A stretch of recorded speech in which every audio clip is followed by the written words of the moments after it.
Chapter 667. Seeing more than 10 of his men being captured alive, Yela's expression turned ugly. He finally started to take the cavalry of the 5-star army seriously. He originally thought that in terms of horsemanship, the Nuzan cavalry would be the best. Even the Mongol cavalry would be inferior to them. But now it seemed that he was too arrogant. Attack together. Draw your swords. Seeing that the 5-star army was very strong, the situation would get worse if they continued to fight. Yela did not want to wait any longer. He did not know if Commander Sun Hong and the rest had already started fighting with the 5-star army. What he needed to do now was to meet up with the main force of the army. Yela unsheathed his saber, and the 200 female cavalrymen beside him did the same. The 200 of them hollered and pressed their legs against the horse's abdomen, charging forward while yelling, "Follow me and stop them." Su Yunxing, who had been staring at Yela for a long time, had a "I knew you would do this" expression on his face. He took the lead and took out the 95 style from his back. Then he mounted his horse and charged into the battlefield. Firing immediately was the new requirement that Yang Qindong gave to the Cold Vanguard soldiers. Since the next step was to fight on horseback, how to steadily fire and hit the target at high speed became the main training direction for the Cold Vanguard soldiers. Some of the requirements sounded easy, but they were quite difficult to fulfill. For example, firing immediately was something that only a few people in the reconnaissance battalion could do. They were able to hit the target while on a moving horse. Coincidentally, Su Yunxing, as the battalion commander, was a soldier with this level of skill. As the warhorse moved forward, Su Yunxing held his gun and slowed his breathing. After he got used to the bumpy ride of the warhorse, his right index finger moved slightly. Then a bullet was fired from the gun barrel. The bullet flew straight towards Yi Ladeo, who was waving his saber as he charged forward. He did not hurt anyone because Su Yunxing thought highly of Yela's ability. To be able to train cavalry that could compete with the scouts, this kind of person was definitely a talent. This was also what the 6th young master needed. Bah! After a very unexpected gunshot, Yi La, who was running on his horse, felt his right arm sink. When he looked up instinctively, his eyes were filled with horror. He didn't know when, but there was a big gap on the sword in his hand, and the blade was about to break. Who?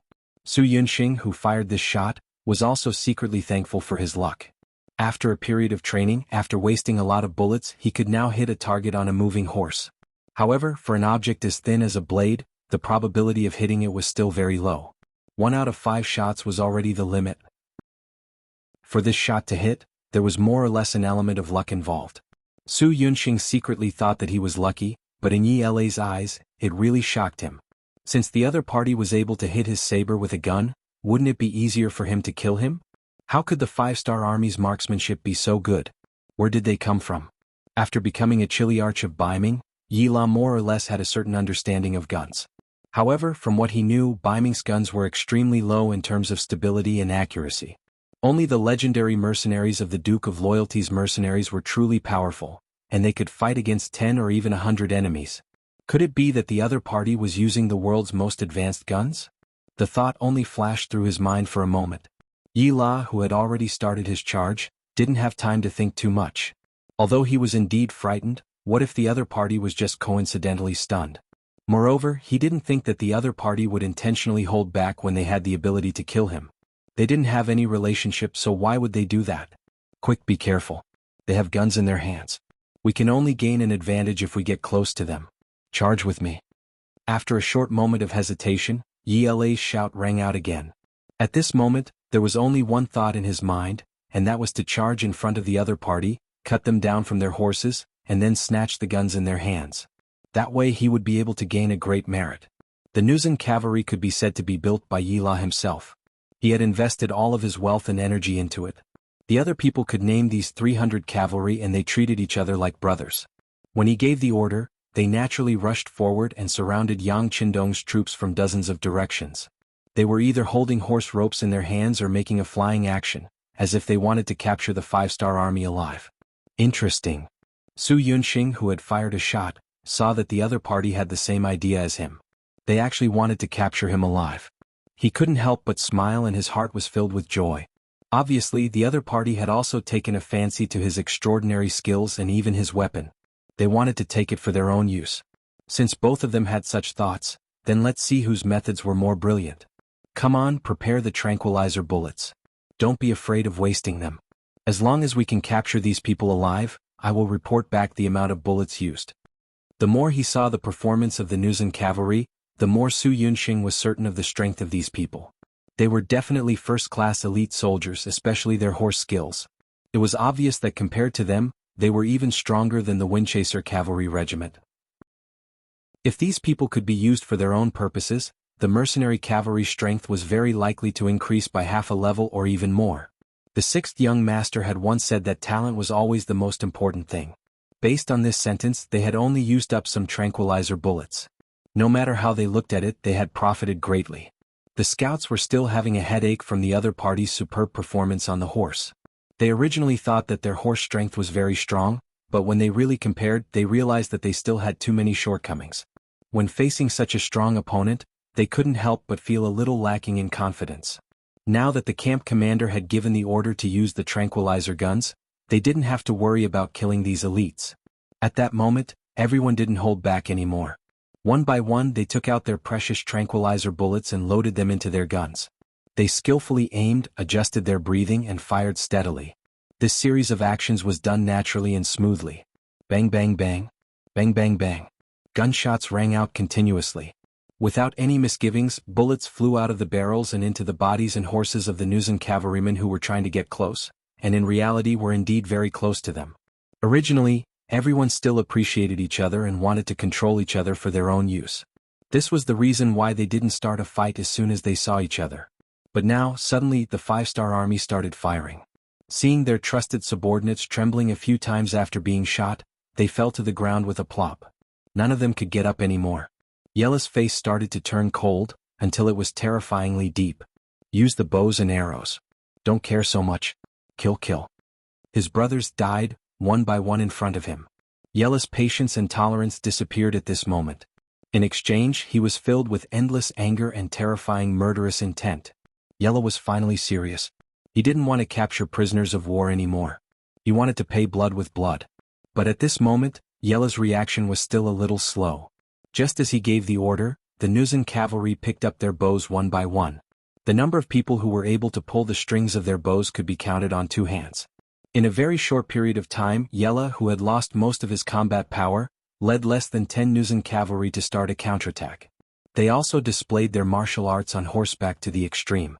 Even in the face of continuous fire, these people relied on their nimble bodies to make all kinds of evasive maneuvers, causing the bullets to miss one after another.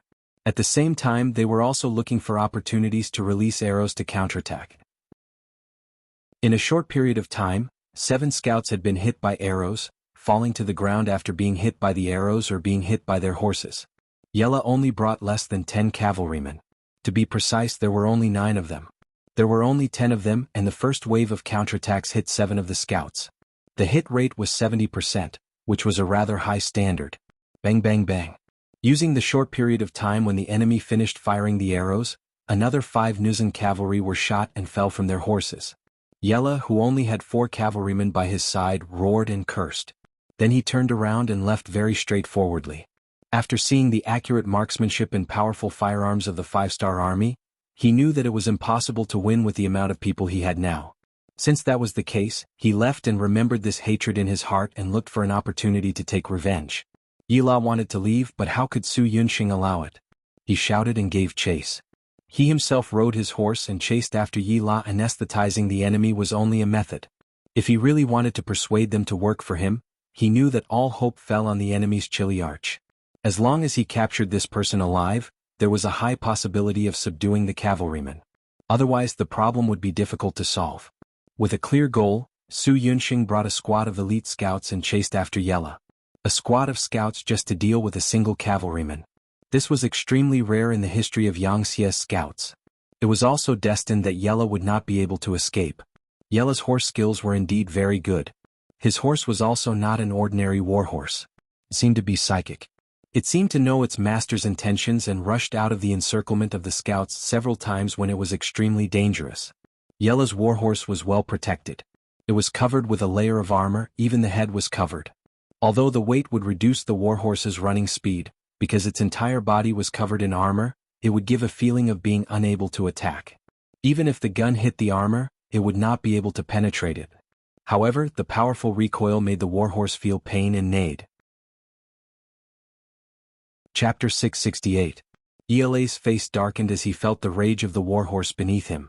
His face was also dark, as if he could explode at any moment and kill someone in anger. When he thought of the elite cavalry that he had painstakingly built over the years being killed one by one in such a short period of time, he wanted nothing more than to fight the 5-star army with his life on the line. While he was furious, he was also trying his best to suppress it. He knew that the current situation was not in his favor. If he wanted to fight with his life on the line, he might be able to kill a few opponents, but he would have to leave his life here. Death was no longer something he was afraid of. He was afraid that after he died, no one would be able to avenge him and his brothers, so he could only endure. Under the siege of 10 people, even the chainmail could not protect him. The warhorse kept neighing as it was injured, but he ignored it all. Relying on his black armor and exquisite skills, he commanded the warhorse to charge out of the battlefield. What he saw from the corner of his eyes made him clench his teeth again. It was not for anything else, but because the 5 bodyguards that followed him were also hit by the 5-star army and fell from their warhorses. This time, the 300 riders he had brought with him had all been annihilated, and he was the only one left. This made him even more determined to escape so that he could rise again and take revenge. Battalion commander, this guy is slippery. His perception is very strong and our bullets did not hit him. His warhorse is also wearing armor, and his body is also protected by black armor. Our bullets can't penetrate it. What should we do? The accompanying squad leader rode to Su Yunxing's side with a bitter expression. Battalion commander, he is going to charge out. Another vice squad leader in the team suddenly shouted. He looked up and saw Yi La and his horse charging out from the area that the squad leader was guarding. It seemed that he was really going to charge out of the encirclement. Once he got out of here, he would throw away the armor on his warhorse. His speed would greatly increase and it would be very difficult to catch him. No way, watch this, battalion commander. Su Yunxing's expression did not change and his heart did not panic. He raised the 95 style in his hand and turned on the burst shooting mode. Then he aimed at the black horse's leg and fired 5 shots in a row. As expected of the battalion commander of the reconnaissance battalion, and as expected of one of the earliest people to follow the 6th young master. After wasting countless bullets, his marksmanship finally reached a certain level. Out of the 5 bullets he fired, 2 of them actually landed on the same area. Although it was not a single spot, both of them were on the right hind leg of the warhorse. When the 2 bullets hit the same area, the result was obvious. Although the bullets couldn't penetrate the horse, each bullet hit the horse's hind leg. In the end, the horse couldn't withstand the force. Its right leg went soft and it fell to the ground with a plop. Yi La, who wasn't prepared, or perhaps he was very confident in his armor, was thrown out. He was separated from his warhorse and flew 3 meters before landing on the ground. At the crucial moment, Yi La did a forward roll. Just as he landed on the ground, his body had already flown out. Then he continued to run forward for dozens of steps before he suddenly turned around. A bow and arrow appeared in his hand. The black arrowhead flashed with the light of death. He pulled the bow and arrow back to shoot the enemy. Yi La had no choice but to stop. Without the help of his warhorse, how could his speed be faster than those mounted scouts? Since he couldn't escape, he might as well fight. Killing 1 would be enough and killing 2 would be worth it. The strong bow was already drawn, and his killing intent was already locked onto the body of the 5-star army's scout. Then, his mouth revealed a bloodthirsty smile. But just as this smile bloomed, he felt a sudden pain in his right arm. Then his whole body began to lose strength. His eyes began to dim and the bow and arrow slipped from his hand. Before he could shoot anyone, he had already fallen to the ground and fainted. More than 200 meters away, Su Yunxing slowly put away the tranquilizer gun. He smiled and said, "Okay, tie them up and bring them back." This time it could be said that the results were not bad. After wasting thousands of tranquilizer bullets, they captured more than 500 Ming cavalrymen, including Yi La and Lu Dai. They were personally escorted by Su Yunxing towards the 5-star army's base camp. At the base camp, one by one the battle reports were sent to Yang Qindong. Beta Persei, who was responsible for delivering the information, had a straight face. Don't think that it was because he had matured and won many battles that he wasn't arrogant. In fact, it was just because he didn't have the chance to go to the battlefield this time that he was in a bad mood. As Yang Qindong's forces grew bigger and bigger, his authority naturally became more and more important. There were not many people who dared to throw a tantrum in front of him, and there might even be none left. Beta Persei must be an exception. When he was happy, he would show it on his face. When he was angry, he would also show it on his face. In other words, as long as it didn't affect his work, his face would express his true feelings at this moment. However, Yang Qindong had never reprimanded him. Maybe it was because he thought it was fun, or maybe he liked Beta Persei's honest appearance. In short, when Beta Persei was angry, he never got angry. Instead, he always looked at him with interest. At one point, Beta Persei couldn't vent his anger. Instead, he would feel embarrassed from being looked at. In the end, his anger naturally dissipated. "Young master, if there's a chance next time, can you let me have some fun?" Even Tiger Head is leading troops. After holding it in for a long time, Beta Persei finally couldn't hold it in anymore. While handing over another battlefield briefing, he finally said what was on his mind.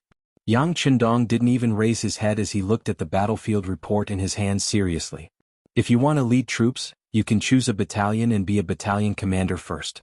If you perform well, it won't be difficult for you to become a regiment commander." "Young master, you agreed." Hearing that he could finally lead troops and a battalion commander at that, Beta Persei's face suddenly bloomed with a smile. "Yes, I agreed. If you agree, you can now hand over to Qiu Vi and Dao Zhao's teams and leave." Yang Qindong finally raised his head and looked at Beta Persei, who was standing there foolishly with a smile on his face. Okay, no." Beta Persei smiled and kept nodding, but then he seemed to have thought of something and immediately shook his head like a rattle drum. "Beta Persei will follow young master forever by young master's side." Beta Persei finally reacted. With his experience of following Yang Qindong all this time, being a battalion commander in the army would not be considered an important position. On the contrary, it would be a very normal thing. With his status and experience, even if he were to become a regiment commander, no one would say anything about it. But once he really left the army, it would be very difficult for him to return to Yang Qindong's side. This was definitely something he could not accept. Beta Persei did not forget what kind of role he, Yang San, Yang Si, Yang Wu, and Yang Lu had when they came to Yang Qindong's side. They were the Yang family servants, protecting the sixth young master's safety, and also responsible for some of the Yang family's affairs. This was their duty and pursuit. But now, if he wanted to go to the battlefield, he would have to violate his original promise and goal. This was equivalent to betraying his own life. This was something Beta Persei would not allow to happen. But after a moment of joy, he suddenly thought of these things. He remembered that the sixth young master had said that he could leave after handing over his work. Did that mean that he would not be able to come back? Compared to being by the sixth young master's side to protect his safety, not to mention being a battalion commander, even being a regiment commander or a division commander would not be enough to move him. Beta Persei suddenly went back on his word. Yang Qindong's expression did not change, but he asked very seriously, "I just said that I agree. If you agree, you can leave now." "No, young master, I don't agree. I'm going back on my word. I want to stay by the young master's side for the rest of my life and protect your safety with my life," Beta Persei said in a resolute tone. Then with a plop, he knelt on the ground and kowtowed. Beta Persei knelt on the ground. Yang Qindong shook his head helplessly, then raised his hand and said, "Well, since this is your choice, I respect you. Then stay. It's just that I don't want to hear the same words a second time. If you have such thoughts again next time, then just leave. Do you understand?" "Understood, young master. Don't worry, I won't have such thoughts in my life." Beta Persei kowtowed 3 more times to the ground before he slowly raised his head and breathed a sigh of relief. He knew that the young master was not angry with him for saying these words. It seemed that he needed to go back and reflect on himself. Being able to stay by the sixth young master's side was something that many people wished for. He actually wanted more. He really did not know the immensity of heaven and earth. Beta Persei stood up again. Yang Qindong was no longer looking at him. Instead, he placed the battlefield briefing in front of him. "Well, take a look. Battalion Commander Su said that this Ming general called Yella has some skills. You can fight with him later and find out what abilities he has." As soon as he heard that there was a fight, a smile reappeared on Beta Persei's face. Okay. Please rest assured, young master. I will definitely teach him a good lesson later." The battle was won and the dispatched troops returned one after another. Yang Qindong rode the white dragon horse and stood at the gate of the barracks with a group of people to welcome the victorious army. When any army passed by him, they would salute him solemnly as a sign of respect. Smoke was already rising in the barracks. The 2 auxiliary barracks that were left behind had already cooked fragrant food and were waiting to reward the army. The soldiers who entered the barracks first handed over their spoils of war, the noses of the dead enemies, to the officers who recorded their achievements. Then they took the silver that had sunk into the ground and happily washed their hands to eat. The barracks was soon filled with people and all kinds of laughter. Chapter 669. In the Battle of Liao River they killed more than 3,000 enemies and captured more than 6,000 enemies. They also seized countless war horses and various resources. The 5-star army only suffered less than 100 casualties. In the Battle of Cold Weapons, it could already be considered an absolute victory. Troops and prisoners of war entered the barracks one after another, including Su Yunxing's troops. Yellow was still unconscious after being hit by the tranquilizer gun. However, his war horse had already recovered and was brought in front of Yang Qindong. Oh, this armor is not bad. Looking at the armor that completely covered the war horse, Yang Qindong's interest was piqued. Yes, sixth young master. This armor is indeed very powerful. Ordinary bullets won't be able to do much damage to it. Su Yunxing stood at the side and described the situation on the battlefield in detail. Yang Qindong nodded his head as he listened. He had a thoughtful expression on his face. Men, bring Wu Hua over. Wu Hua, the blacksmith who specialized in making saddles and armor for war horses, came in front of Yang Qindong. As soon as he arrived, he didn't wait for anyone to ask him and walked in front of the war horse. He carefully observed it and then touched it with his hands. His face flashed with excitement, like a young lad who saw a beautiful girl. He loved it so much that he couldn't bear to part with it. All right, you've seen and touched it. Tell me, can you make a war horse armor like this? Yang Qindong chuckled as he rode on the white dragon horse. I can. However, it requires a lot of materials. This kind of iron isn't ordinary iron. It has been tempered thousands of times. Let's put it this way. After 100 gene of iron is tempered, it's already not bad if 5 gene is usable. After all, considering the toughness and weight of the iron, there can't be any impurities. Wu Hua, who already had an idea in his heart, turned around and reported to Yang Qindong respectfully. 5%? Yes, that is indeed necessary. Yang Qindong nodded in agreement. Su Yunxing had said that the warhorse's speed didn't decrease significantly because of the iron. This was enough to prove the strength of the iron. This was also the point that he valued the most. Of course, this also meant that a large amount of iron was required to make such armor. Even with Yang Qindong's wealth, it was impossible to equip all the warhorses with such armor. Even though the amount of steel that Crimson Nest City had prepared over the past few years wasn't small, both the weapon factories and the shipyards required an extremely large amount. Not to mention when Yang Qindong left, there was a new factory, a tank factory, which required even more materials. It was impossible for him to have any spare energy to support the creation of the warhorse chainmail. Looks like I'll have to figure everything out myself. However, the amount of iron needed to build a cavalry of over 10,000 men is also enough to make one sigh.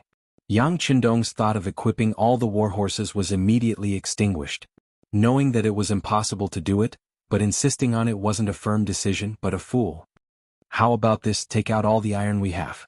This young master will think of a way to obtain some from the surroundings. It shouldn't be a problem to equip 100 men squad first. Yang Qindong quickly made a decision and his gaze landed on Wu Hua. If possible, he planned to equip his 2 guards first. That way, his safety would be guaranteed, and the other officers wouldn't have to worry about him when he went anywhere. The number of security squads on both sides has been expanded from the original 30 to 50 people per squad. As long as there are enough materials, I can lead the blacksmiths to create the chainmail. Wu Hua had a face full of confidence. Interest was the best teacher. He had been learning blacksmithing from his father since birth and now had over 30 years of experience. It wasn't that he wasn't capable enough to produce anything good, but that the conditions and environment didn't allow him to do so. However, if there were enough materials, he was confident that the chainmail he produced wouldn't be inferior to anyone else's. Alright, then it's settled. Not only do we have the iron horse chainmail, there's also an impenetrable black armor over there. Let's forge them all, ha. Yang Qindong laughed heartily in satisfaction. Then he touched the chainmail affectionately and sighed with longing. In the camp, the soldiers had a warm meal and everyone was refreshed. The commanders of the various battalions and companies also took the opportunity to start targeted training. They were given remedial training based on their performance in the previous battle so that they could have a better performance in the next battle. The captives were gathered together and given a full meal. When they saw that there was meat in the dishes, and that there was a lot of meat, they actually ate to their heart's content. For a moment, they seemed to have forgotten that they were captives. Yi La and Lu Dai were also among them. When they saw that their subordinates were still alive and wolfing down the food, they couldn't help but sigh in their hearts. In order for the Nuzan tribe to have the ability to protect themselves in the future, although one of them was a Jianghu captain and the other was a Jianghu vice-Jianghu captain, they had been living in poverty all these years. All the money was spent on equipment and training, so they rarely ate meat. The clansmen had never complained. It wasn't that they didn't have any ideas, but that they knew that the hardship they suffered now was so that their clansmen could live a more free life in the future. Now that they had become captives, there was no future for them, so they might as well eat to their heart's content. A trace of tears flowed out of Yila's eyes. After recalling the scene, he knew that he had let down his soldiers too much. However, at the same time he was very happy. He thought that his brothers would be killed in front of him and that they would be separated by life and death. He didn't expect that when he woke up, his brothers would still be alive. At most, they were a little injured, but not a single one of them had died. This made him very happy, but at the same time he was very curious about what methods the 5-star army used and how they did it. Yila and Lu Dai, my young master wants to see you. Su Yunxing appeared in front of the captive camp. After seeing that the two of them had finished eating and had put down their bowls and chopsticks, he shouted. As soon as he finished speaking, the 500 captives all stood up. Regardless of whether they were full or not, they all stood up in unison and glared at Su Yunxing with ferocious gazes. Although they didn't have any weapons in their hands, they still had their fists, legs and teeth. As long as they were still breathing, they wouldn't let anyone threaten the safety of the two generals. Su Yunxing saw the collective performance of the Nuzan cavalry and praised them in his heart. Just from this point he could see that the two generals should be loved and respected by their soldiers. Wasn't this the talent that the 6th young master needed? Alright, I'm not bringing you to interrogate you, not to kill you. Besides, if I really want to kill you, do you think you can stop me? Although Su Yunxing was very optimistic about the Nuzan cavalry, his face was still very serious. Before they submitted to the 6th young master, they were still his enemies. Yila and Lu Dai understood the meaning behind Su Yunxing's words. Furthermore, they were now under someone else's care. Did they really think that they could not go out just because they wanted to? If they angered the other party, they would only implicate their subordinates. Alright, everyone sit down. I'll go out with Chiliarch Lu. Yila knew that he couldn't make the decision now. Even if he didn't want to, what else could he do? Besides, he also wanted to see who the general of the 5-star army was and how he could train such a powerful cavalry like Su Yunxing. With the two generals speaking, although the soldiers still had some complaints, they couldn't say anything. They could only remind the generals to be careful and watch the two of them walk out of the captive camp. On the way to the main tent with Su Yunxing, Battalion Commander Su whispered to them, "When you see the young master later, please be more respectful. Even if it's not for yourself, for the sake of your brothers and clansmen, please pay attention to your words. Otherwise no one can save you." Although Su Yunxing knew that the 6th young master loved talented people, if they relied on their talents to become arrogant and even spoke hurtful words, even if the 6th young master was magnanimous and didn't lower himself to their level, who knew what Tiger's Mane and Beta Persei would do? In front of a group of officers who regarded the 6th young master as a god, anyone who dared to do something provocative would have very serious consequences. Yila and Lu Dai didn't say anything. They didn't agree or disagree. They just obediently followed behind Su Yunxing step by step. In fact, only the two of them knew that if the leader of the 5-star army didn't have the ability, then they would never bow their heads. This was the dignity of the strong. Only a stronger person could subdue them. Otherwise, not only would they surrender, they would also have other thoughts in their hearts. It was only a matter of time before they rebelled. After about 2 miles, Su Yunxing finally stopped and stood in front of a military tent that occupied a large area. As soon as he entered, Yila felt a murderous aura around him. Lu Dai was a little better. His perception wasn't as strong as Yila's. He just felt a little uncomfortable. On the other hand, Yila felt like a lamb that had strayed into the forest and was stared at by a fierce tiger. He couldn't help but become very nervous. About 300 meters away from the military tent, Yang Qindong was watching Yila and Lu Dai under the cover of another military tent. When he saw the latter lowering his head, he couldn't help but want to look around. The former didn't even raise his head, but his body was tense. It seemed that his body would bend into a bow at any time and he would make the strongest counterattack at any time. Chapter 670. That's Yila, right? His reaction is pretty good. Yang Qindong pointed casually and asked Guanzhong, the battalion commander of the 3rd Division. Lu Dai was captured by Guanzhong and his men, so he was naturally clear about the situation of these people. Hearing the 6th young master's question, he cupped his fist and said, Yes, that person is Yi La. When they captured him, Battalion Commander Su took a full squad of soldiers and spent some effort to capture him. Well, he's someone with some strength. Yang Qindong had heard about these things a long time ago, so there was nothing strange about it. This led to the current move of probing. He deliberately arranged for the Wolf Fang Special Forces to ambush near his tent in order to put pressure on the opponent and see how Yi La's perception was.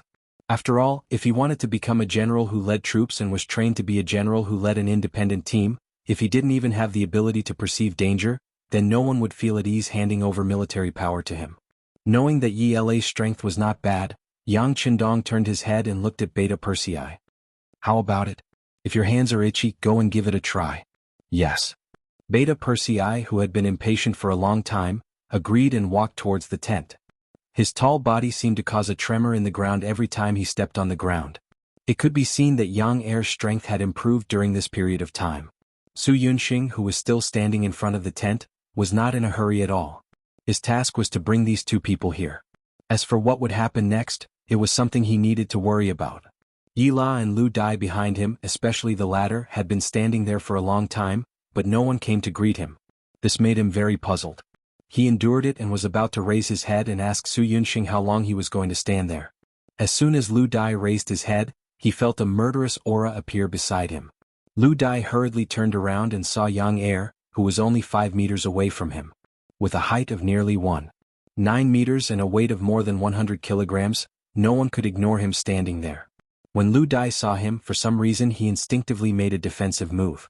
Beta Persei saw all of this. No, my opponent is him. Yang Er shook his head in disdain when he saw Lu Dai staring at him with a defensive expression. He spoke in an arrogant tone. No matter what, he was still a vice-chiliarch and he had the bloodline of the Nuzan clan. When had he ever been looked down upon like this? Lu Dai raised his head and glared fiercely at Beta Persei. He opened his mouth and said, "You're very arrogant, but you have to know that you're not good at fighting just because you're big. If you have the ability, let's fight. I'll let you know the consequences of being frivolous." Arrogant. Yang Er laughed out loud. Originally, you weren't qualified enough for me to deal with you. However, since you're so arrogant, then come at me. Let's see who's the arrogant one here. After he finished speaking, Yang Shou hooked his finger at Lu Dai, making a provocative gesture that seemed to be asking for a beating. This gesture was naturally learned from Yang Qindong. At that time, it was this gesture that was so awesome, awe-inspiring, and cool. It was also because of this gesture that the first and second guard teams were completely wiped out. Tiger's Mane and Beta Persei were also defeated and lying on the ground. Until now, the Wolf Fang Special Forces were also completely wiped out. This was Yang Qindong's strength. However, no one knew if this was his true strength because now no one could test the bottom line of the sixth young master. Everyone only knew that once this gesture was made, these people combined were no longer his opponent. Imitating the sixth young master, Beta Persei also made the same gesture, which aroused Lu Dai's anger.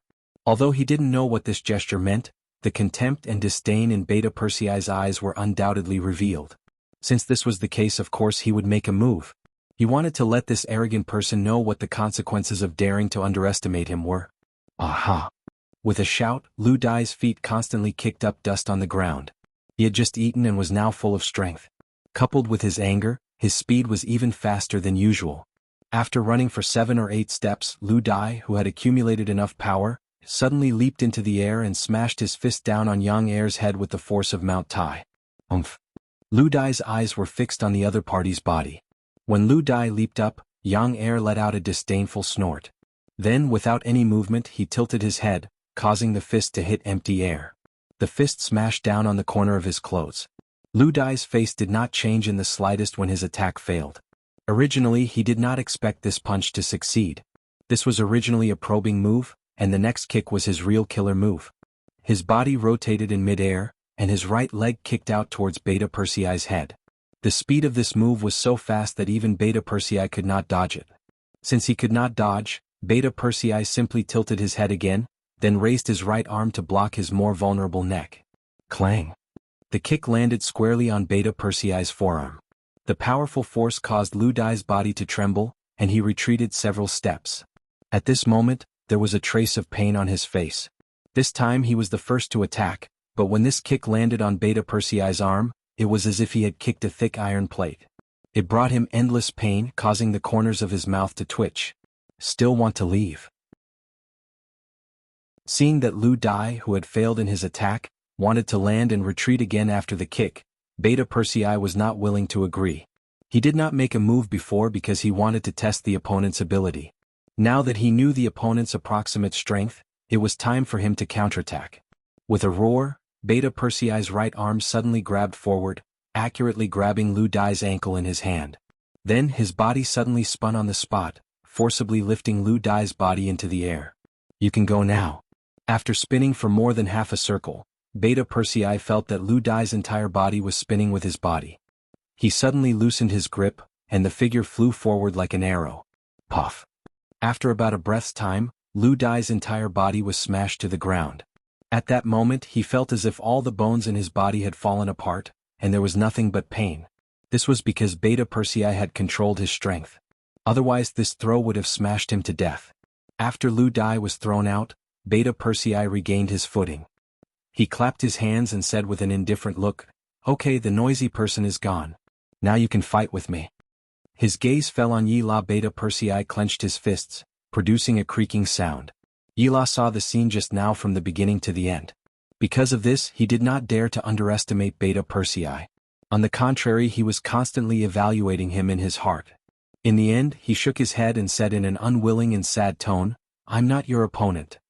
Oh, Beta Persei, who was preparing for a big fight, suddenly froze after hearing Yi La's words. This was inconsistent with the task given by the young master. After thinking for a while, he turned to look in the direction where Yang Qindong was standing. At this time, Yang Qindong was striding over and happened to hear Yi La's answer. Compared to other people who would show a look of suspicion or even contempt, Yang Qindong's expression did not change. On the contrary, if one looked carefully, there was a trace of joy. In this era, people who could ride horses on the battlefield all boasted that they were men. Each and every one of them had their eyes on the top of their heads. When it came to a bloody battle, it was about who had more people, who had more strength, and who dared to fight to the death. On the contrary, there were very few people like Yi La who admitted that they were inferior to others in terms of strength. But because there were very few of them, it was abrupt and even looked down on by most people. As a northern Ming guard 1,000 households, admitting defeat before the battle was naturally a sign of cowardice in their eyes. It was a cowardly act. This Yi La doesn't seem to be as strong as Battalion Commander Su said. Tiger's Mane was the first to assert. Not only him but the 1st Guard Captain Qiu Vi and the 2nd Guard Captain Dao Xiao also nodded in agreement. It's important to know one's own name. This is the ability that a commander should have. Without waiting for others to mock him, Yang Qindong suddenly opened his mouth. Instantly Tiger's Mane and the others' expressions changed. The laughter that was about to come out was stuck in their throats. Ignoring the wonderful changes in the expressions of the people around him, Yang Qindong strode in front of Yi La and looked at him with interest. Well, you admit defeat before the battle. Do you know that people will look down on you if you do this? Yang Qindong did not reveal his identity, so Yi La did not ask. But he could still see that although the person who asked the question was young, he was indeed surrounded by people like the stars around the moon. His identity must not be simple. Out of politeness he replied, "It doesn't matter if people look down on us or not. We live for ourselves, not in the eyes of others." Interesting. Hearing this answer, Yang Qindong seemed to be even more interested. But I don't know why you admitted defeat directly. Don't you have the courage to even try? Yi La had already said that he did not want to live in the eyes of others, but Yang Qindong brought up this matter again. Yi La was too lazy to answer. He turned his head away and looked like he was unwilling to answer. This was heard by Su Yunxing, who was standing at the side. He was afraid that the 6th young master would be angry, so he quickly whispered, "Yi La, don't be arrogant. This is our 6th young master and also the great Ming's loyal duke." Chapter 671. Su Yunxing was aware of Yi La's abilities, so he reminded him out of kindness. However, Yi La didn't seem to appreciate it. What do you mean by, "don't be arrogant"? What do you mean by, "our 6th young master"? He's clearly yours, okay? And what about the great Ming's loyal duke?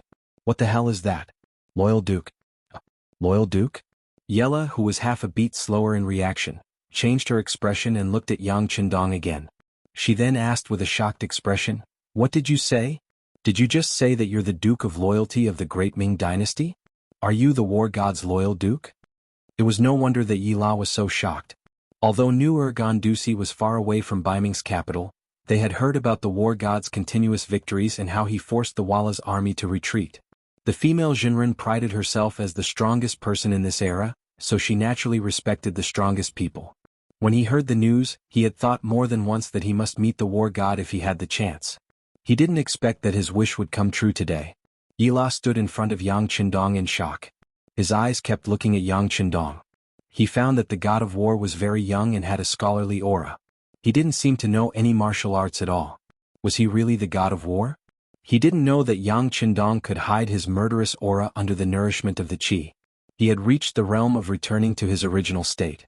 Unless he wanted to let the other party know, otherwise, no one would be able to tell how much power was contained in his seemingly scholarly body just by looking at his appearance. There's no need to look. If you're talking about how I defeated the Walla, then I'm the war god you're talking about. Yang Qindong squinted his eyes and smiled. You are really the god of war, but they say that the god of war has 3 heads, 6 arms, a height of more than 1 zhang, and arms as thick as an ordinary person's thigh.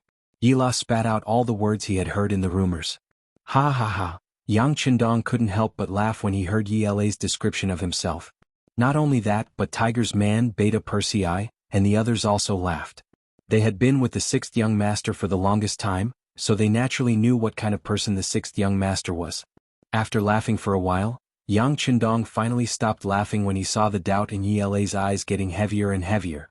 He said, "You're saying that I have 3 heads and 6 arms, right? But in fact I am a very normal person just like all of you. But you should also know that even if it is a legend, if it is not exaggerated, who would be willing to listen to it and believe it?" In the last sentence Yang Qindong told the truth. There was always no lack of exaggeration in history. It seemed that when you said that a person was very powerful, you had to exaggerate infinitely. This had become a law.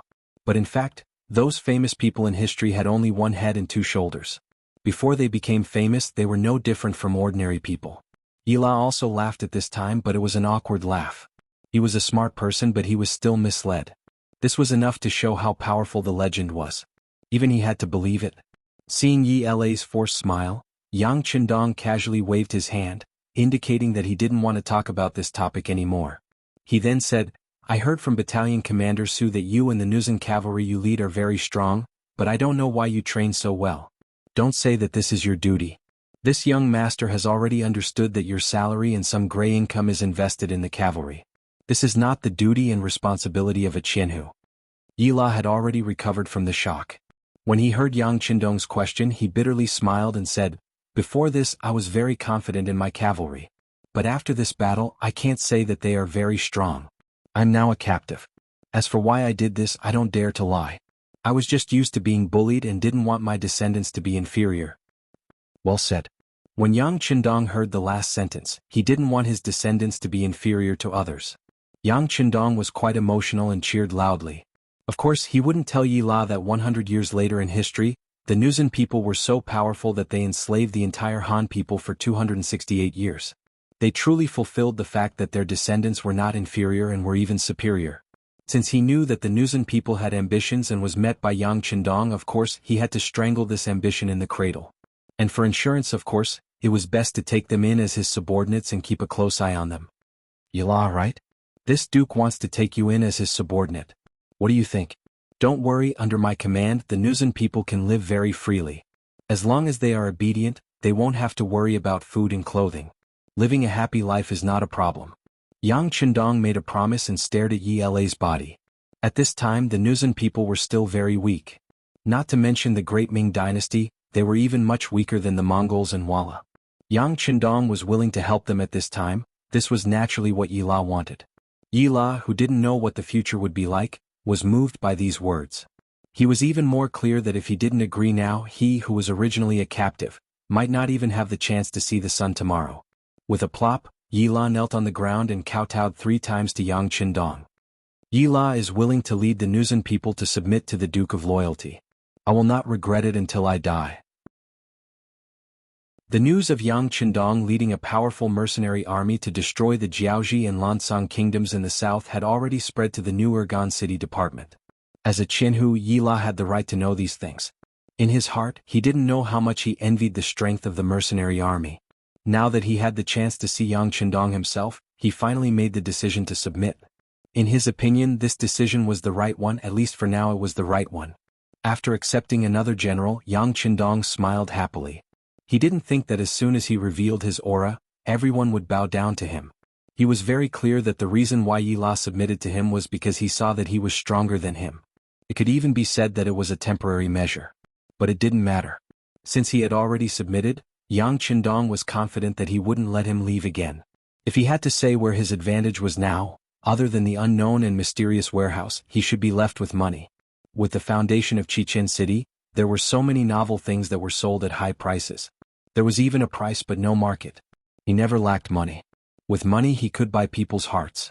As long as he didn't do things that hurt people's hearts, it would be difficult for people who followed him to follow others. This thought flashed through his mind.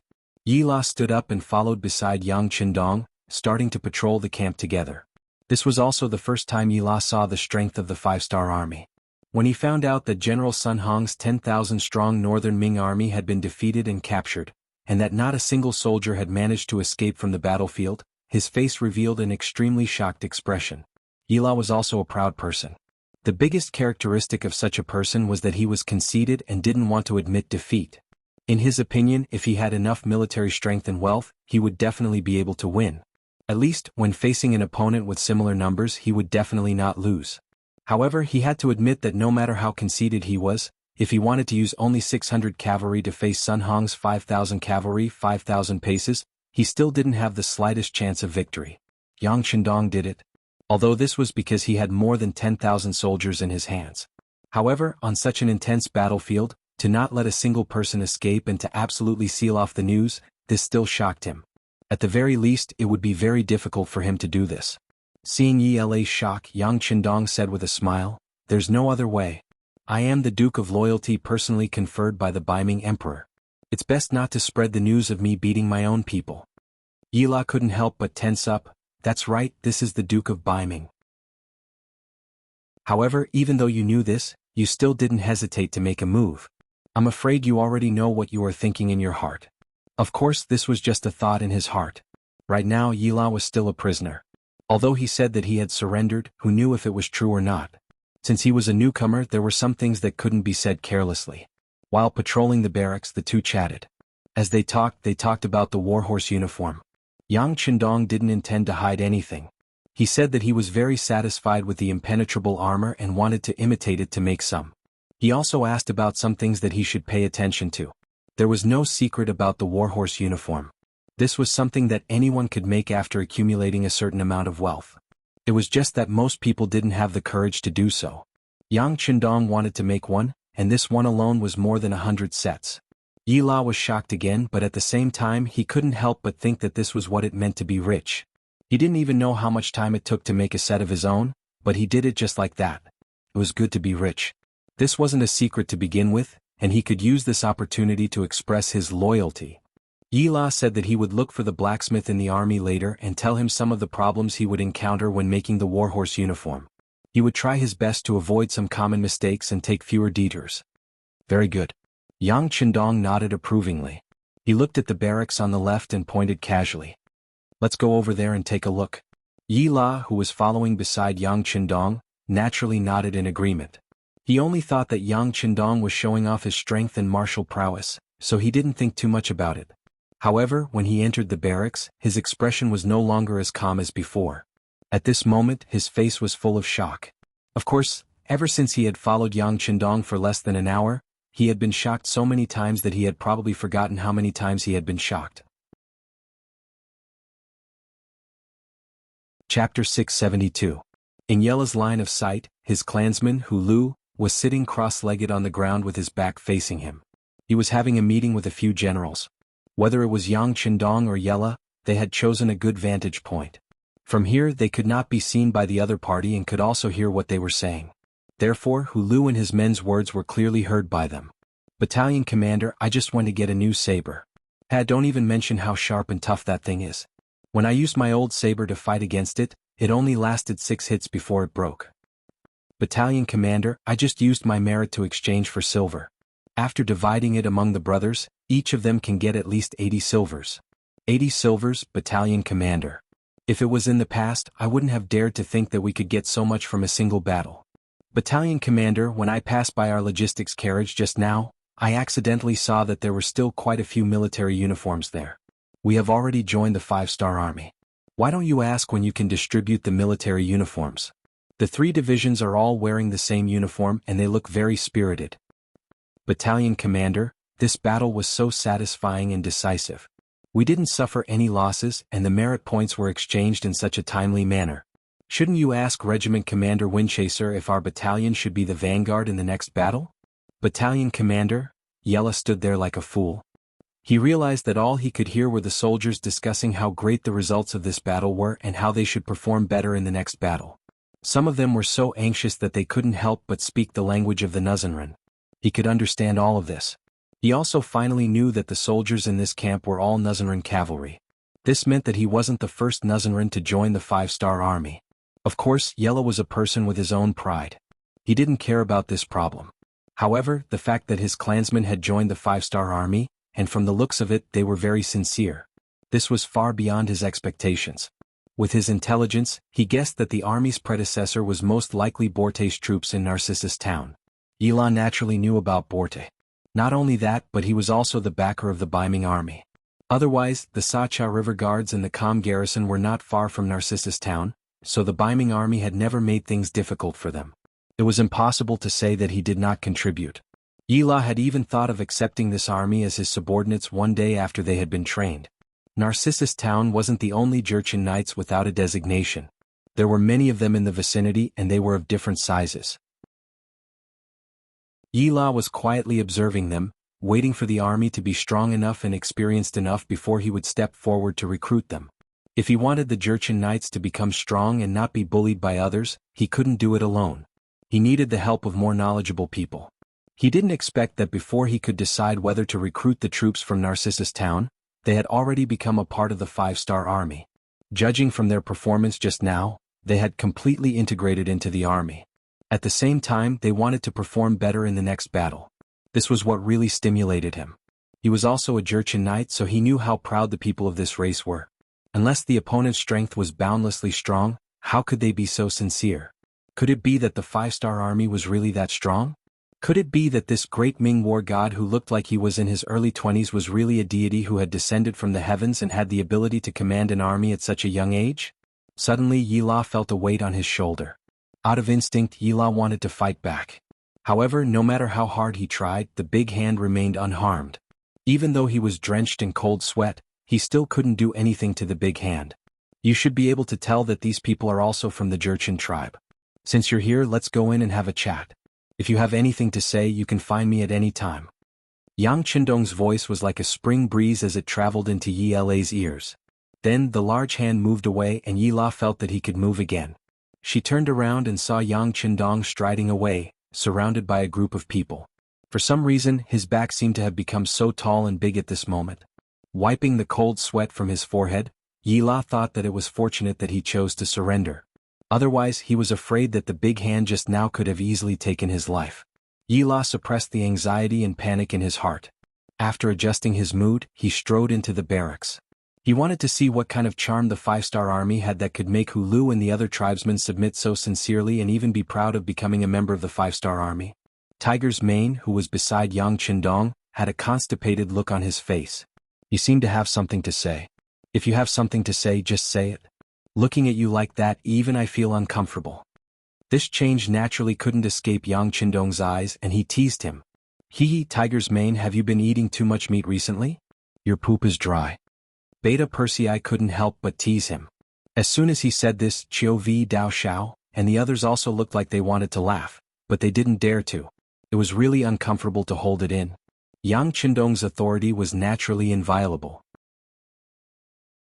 As the most trusted person by his side, Tiger's Mane's reputation was not something that anyone could joke about. Only Beta Persei knew when to joke and when to be serious. Get lost, your poop is dry. When Beta Persei said this, Tiger's Mane's face darkened, and he looked like he was about to beat someone up. Beta Persei was naturally not afraid. In terms of martial arts, he was no worse than Tiger's Mane.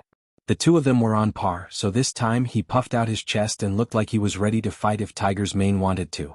Tiger's Mane had no choice but to turn his head and look at Yang Qindong, saying, "Young master, I have a feeling that this Yella is very scheming, and doesn't seem to be sincere about surrendering." "I know." Yang Qindong's footsteps did not stop, and he just nodded softly. "Young master knows?" This made Tiger's Mane have no choice but to stop what he was about to say. Originally, he just wanted to remind Yang Qindong not to be deceived by others' facades. After all, the young master was still young and he had won many battles. Who knew if the word pride would appear in his heart? But now that he heard Yang Qindong say that he knew, Tiger's Mane immediately shut his mouth and stopped talking. Since the young master knew everything, what else did he have to say? Was he trying to trick him? Tiger's Mane did not continue and Yang Qindong spoke instead. "Of course, I know that Yella won't sincerely surrender so soon, but you have to have confidence in yourselves. What we can give is far beyond what the current Ming can give. This is where our confidence lies. Believe me, even if Yella doesn't sincerely surrender now, the facts will slowly change him and let him make the right decision. Oh, by the way, thank you for your reminder. We can do more of this in the future. As long as you feel that something is wrong, you can make suggestions to me." Yang Qindong said in a polite manner, but he did not emphasize that he would not accept the opinions they put forward. After receiving Yang Qindong's thanks, Tiger's Mane was naturally flattered. "Young master, I dare not say that. This is what we should do." Ha ha ha ha ha. After Yang Qindong heard this, he patted Tiger's Mane's shoulder, then turned and strode back to his tent. At this moment, Yang Qindong suddenly understood what it meant to be lonely at the top. As he became stronger and stronger, his status also became higher and higher. Even people close to him like Tiger's Mane had to keep a certain distance from him. The ancients called the emperor Guren, which meant lonely. Now that he thought about it, it was true. Once one's position reached a certain point, one's every word and action would determine the future of many people, and even their life and death. At this time, one could not be affectionate. Otherwise, it would inevitably affect one's judgment and decision. "Guren?" Yang Qindong shook his head. He did not know how far he would go in the future. However, he clearly knew that he still had a long way to go. If he wanted to lead the Han people to the top of the world, there were still many things that he needed to do. If he wanted to achieve this goal, it would be very difficult to rely on the Han people alone. Thus, he would need the help of more people. If the female Taoist was willing to assist him, he wouldn't mind using her. After that, he would do his best to compensate her as much as possible. After all, many of them were born in the Han language, so they weren't outsiders. At worst, the Han people would be first, the Nuzan and the other races would be second, and the other foreigners would be third or fourth. In short, Yang Qindong was using his magnanimity to expand the strength of his army. He was working hard to achieve the great goal in his heart. Yang Qindong returned to the tent. After an hour, Tiger's Mane came to report that Yi La was outside the tent. "Please." Yang Qindong raised his head and put aside the Tatar intelligence report from the security bureau. The tent was opened from the inside, and Beta Persei accompanied Yi La in. In the tent, Yi La walked forward. When he was 7 or 8 steps away from Yang Qindong, he knelt down on one knee and said, "General Yi La greets the 6th young master." He did not call him the Duke of Loyalty but changed to the 6th young master. From this, it could be seen that he should know a lot of things from Hulu, and also some of the rules in the camp. "Stand up and talk." Yang Qindong sat there looking straight ahead with a calm expression. Chapter 673. "Thank you, 6th young master," Yi La said respectfully. Yi La respectfully said. Then he slowly stood up and lowered his head. His submissive appearance caused Hu Mang and Yang Er to curl their lips at the same time. Clearly, they did not quite believe that Yi La had become so respectful in such a short period of time. The corners of Yang Qindong's mouth curled up as he smiled bitterly. He looked at Yi La and asked, "How is it? Have you spoken to Hu Lu and your clansmen?" In response to 6th young master's question, "We've talked." Yi La replied respectfully, but his heart was already in turmoil.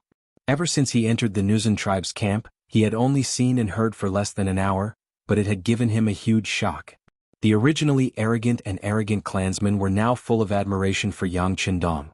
Some of them even suggested that as long as they clung onto the 6th young master's thigh, once he became powerful, their Nuzan tribe's spring would come.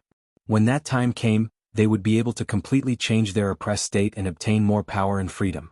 It was fine if only one person said that, but when everyone said the same thing, including their general Hu Lu, Yi La couldn't help but feel terrified. How long had it been? It had only been slightly more than 10 days since they had returned without informing him that the 5 Astral Army had taken control of Narcissus Town. How did the Duke of Loyalty manage to change the hearts of these men? Judging others by his own standards, he thought that since Hu Lu and the others could be changed in a very short period of time, then would the 500 cavalry led by him and Lu Dai be infected sooner or later and become loyal to Yang Qindong? What would he do if that really happened? While he was feeling terrified, he was called to the side by Hu Lu. In the past, this person wasn't even qualified to meet his subordinates. Now he was already a battalion commander in a 5-star army. With this status, Hu Lu was no longer afraid of Yi La. On the contrary, he was advising him earnestly. General Yi, I already know that you were captured, but I didn't go to see you immediately. It wasn't because I was afraid of being affected, but because I wanted you to make the right decision. You should understand that only by following the 6th young master can we have a bright future. The descendants of the Nuzan tribe will definitely be proud of our choice today. Proud? Yi La shook his head in disagreement. What? Isn't General Yi only able to see us because you chose to surrender? Or are you just pretending to surrender and looking for a chance to leave? If it's the latter, I can only advise you that your decision is wrong, very wrong, because you have done a lot for the Nuzan of Narcissus Town in the past. There was no respect in Hu Lu's eyes. Instead, it was replaced by mockery, mocking Yi La's arrogance and ignorance. Wrong? Where did this come from? Don't you know that only freedom is true happiness? Although we Nuzan are weak, as long as several generations work together, it won't be long before we can fly freely like the eagles in the world.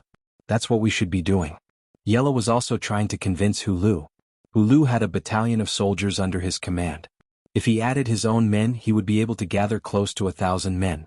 If everyone swore an oath together, they would have a certain chance of killing their way out of here. Eagles? Would the eagle really be happy? Let's not talk about whether we Nuzan can have such a day. Even if we become eagles, won't we become the target of hunters? After so many years, how many eagles and gerfalcons have died at our hands? General Yi, let's face reality. The strength of the 6th young master is not something you can see through. If such a person is our friend, then it will be great. If he is our enemy, then it will be a nightmare for the Nuzan. In order to prevent this nightmare from coming true, surrendering is the best decision. After saying this, Hu Lu didn't wait for Yi La to refute and continued, General Yi, I don't know if you've thought about it, but if Bai Ming's army loses this battle and you provide the information, how will Bai Ming treat you in the future? If Bai Ming's army disappears and you're the only one left alive, how can they be satisfied? You have nowhere to go. Yi La originally wanted to continue arguing with Hu Lu, but after hearing Hu Lu's words, she became speechless. That's right. This time, Sun Hong and the others had received his intelligence before sending out their troops. Now that their commander had died in battle, and all the soldiers had been captured by the 5-star army, not a single one of them had escaped. If he escaped, how would he explain it? Yi La was still thinking about the serious consequences of this matter. Hu Lu opened his mouth again, so the only thing you can do now is to hold on to the 6th young master's thigh and leave here. Only if you disappear with the rest of the Bai Ming army, no one will suspect you. Otherwise, once you appear, it will be the biggest nightmare for the Nuzan people. Sigh. Yi La wanted to say that he could explain to the Bai Ming army, but he thought that he was just a Qianhu. This time, the Bai Ming army lost so much that they needed a scapegoat. At this time, no one would listen to him. In order to shirk their responsibility, they would definitely hand him over. At that time, it would be hard to argue. Not only that, even if he died, he would have to bear the name of the Bai Ming army. In order to take revenge, the Nuzan people would be implicated. No, it should be said that they would definitely be implicated. In this short period of time, Yi La had thought of many things. For example, since he couldn't go back, he might as well do it alone. If he couldn't do it in the Dusi area, then he could go to the territory occupied by Vala and the Mongols. However, when he thought about how much resources an army would need to travel thousands of miles, how much would they need? Without enough strength, what would happen if they encountered a strong enemy with only a few hundred people? Once these problems appeared, he had to reject them one by one. After thinking about it, it seemed that there was only one conclusion. That was that staying in the 5-star army was the best plan. Reality forced Yi La to face this problem. Seeing that Yi La seemed to have understood, Hu Lu suggested, General Yi, I know that Water Fairy Town is not the only town under your protection. There are other towns nearby and even some bandits who have taken over the mountains. You're also supporting them, aren't you? If that's the case, you can lead them to the 5-star army.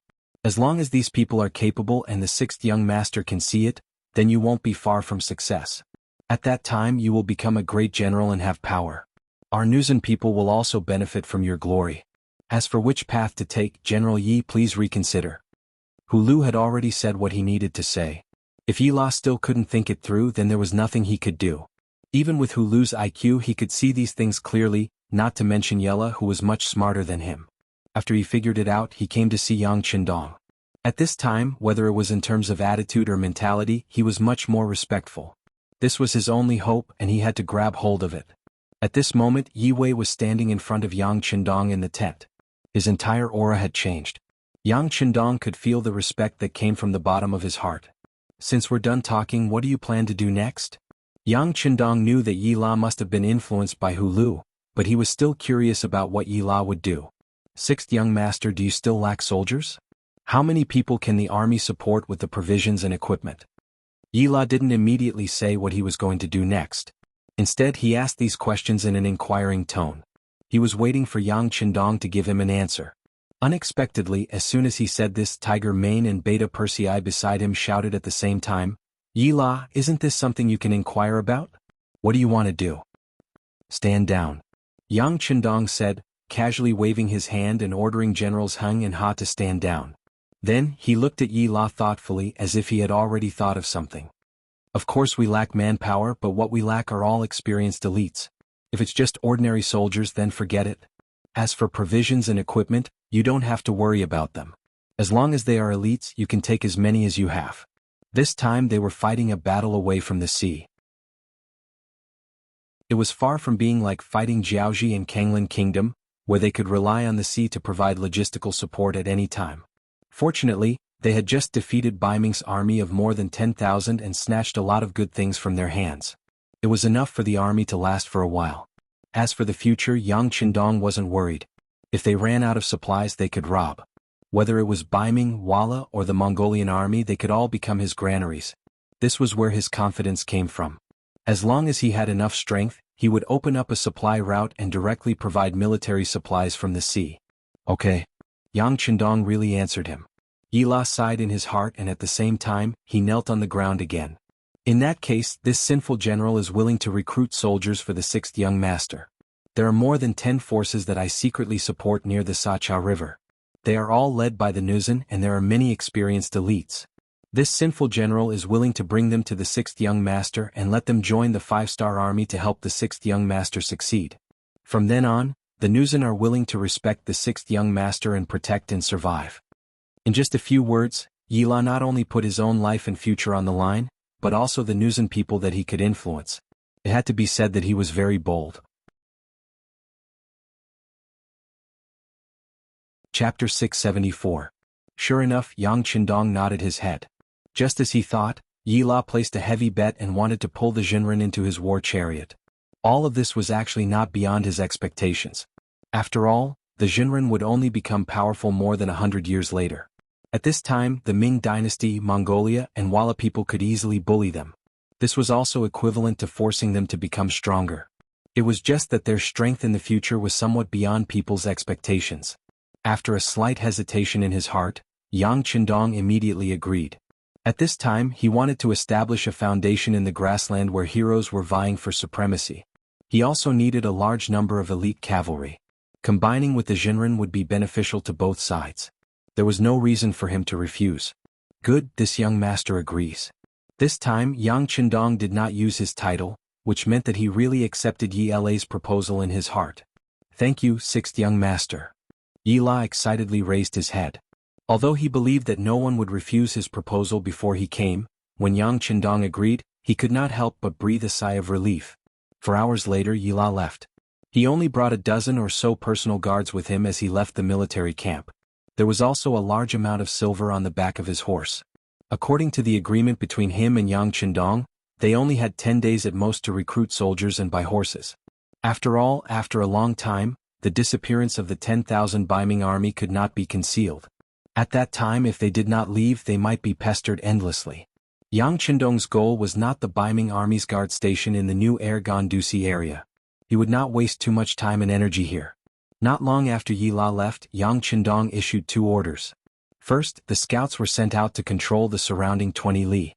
Once they discovered the Biming army scouts, regardless of whether they were captured or killed, they were to create a vacuum and by 10 days for Yi La. Second, the 2nd Cavalry Regiment, led by Lu Zhua, would be the vanguard to cross the Liao River first and enter the eastern Tatar region along the Ulugu River. At the same time, they would find a suitable place for the army to settle down and make preparations for the army's advance. The reason why the 2nd Cavalry Regiment was chosen was that there was a higher proportion of Mongolian cavalry in this army. With the 3rd Battalion Commander Teimu as the vanguard of the vanguard, if anything happened, there would be more room to maneuver. The 2nd Cavalry Regiment and scouts were sent out. While waiting for Yi La's news, the army was digesting the results of the previous battle. There were more than 6,000 captives. How to deal with them had become a problem that needed to be solved. In the past, they would have sent them all to be sent to Chiu to be sent to be sent to be dealt. However, from where they were now, it was extremely difficult to send all 6,000 of them to the seaside. In between, they would have to pass through many Biming city guards, so it was basically impossible to do it without anyone noticing. Choose the brave ones to join the army. As for the others, arrange them to be logistics and drive carriages. Yang Qindong shook his head with a headache. He looked at the 3rd Division Commander Wu Sheng and Political Commissar Qin Bo. The strength of the Biming army was uneven, and it was impossible to absorb all of them into the army. Otherwise, once the battle started, they would be affected by the enemy's morale. If they fled or even changed sides, they would be the ones at a disadvantage. 6th Young Master, do you want to give the qualified soldiers horses? Qin Bo asked. Although they had obtained many war horses in this battle, if each person was given one, it would not be enough. No need. Those who used to be cavalry, we will arrange them according to their strength. Those who are not cavalry, we will arrange for them to be infantry. How about this? We will form 10 infantry battalions and let Tiger's Man's independent regiment lead them. Yang Qindong shook his head. Resources must be used wisely. If they were not cavalry, they would not be able to display their strength. He wanted elite soldiers, not quantity. Understood. Wu Sheng and Qin Bo nodded and went to make the arrangements. Yang Qindong, who was left behind, looked at Tiger's Man and coughed lightly. When we go back, break up the auxiliary battalions and let them lead the new Biming army. Let's hope they can form a fighting force as soon as possible. Yes, young master, don't worry. I will arrange it immediately. Tiger's Man nodded solemnly. The burden on his shoulders was heavier, so naturally, his responsibility was heavier. This was the young master's way of tempering himself. He had to use this opportunity to perform well. The barracks were bustling with activity. The Biming prisoners were all broken up and began to participate in all kinds of tests. In the end, under the leadership of Tiger's Man, Wu Sheng and Qin Bo, a total of 1,200 cavalry soldiers and 4,000 infantry soldiers were recruited.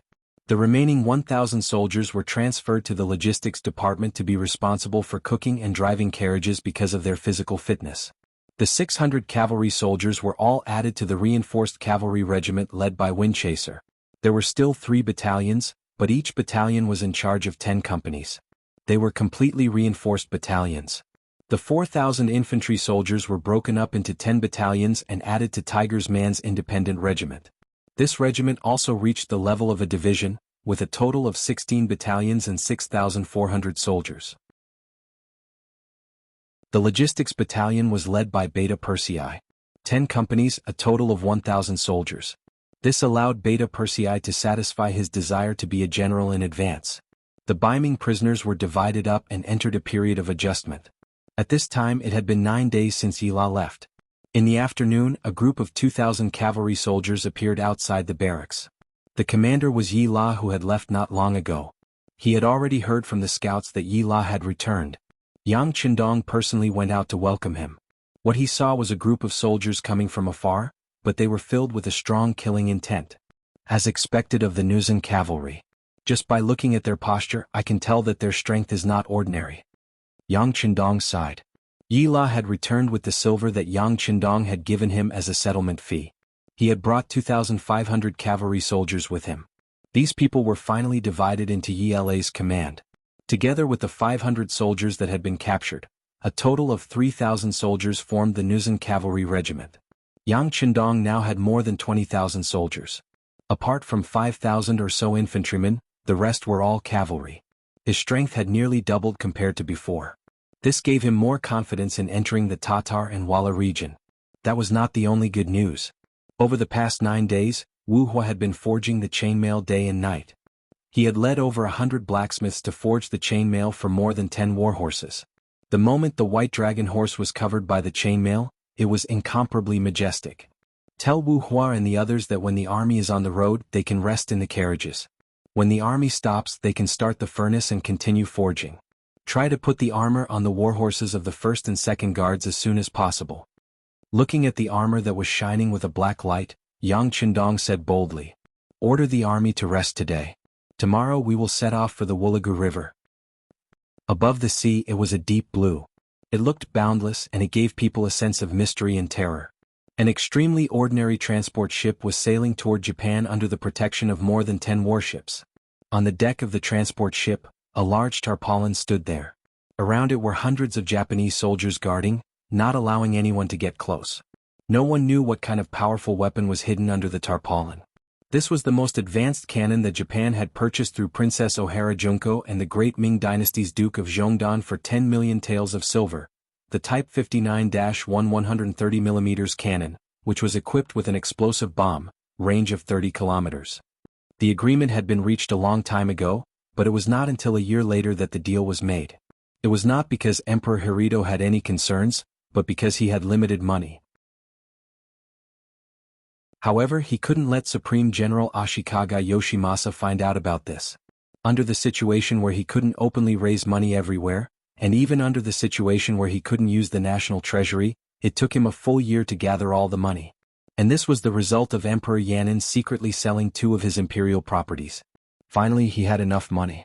Next, he arranged for his trusted minister Hirai and the former captain of Princess Junko's guard, Kobayashi, to go to the sea to trade with the mercenaries. Fortunately, the trade went smoothly.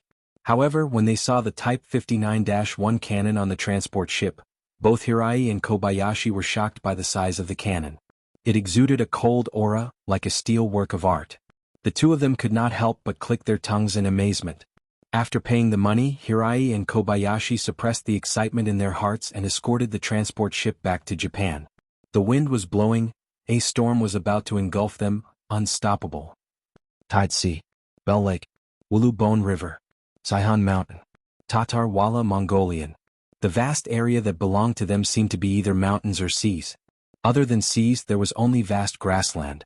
Yendu, also known as Ling Jichuan in the Ming dynasty, was a large town in the eastern part of Tatar.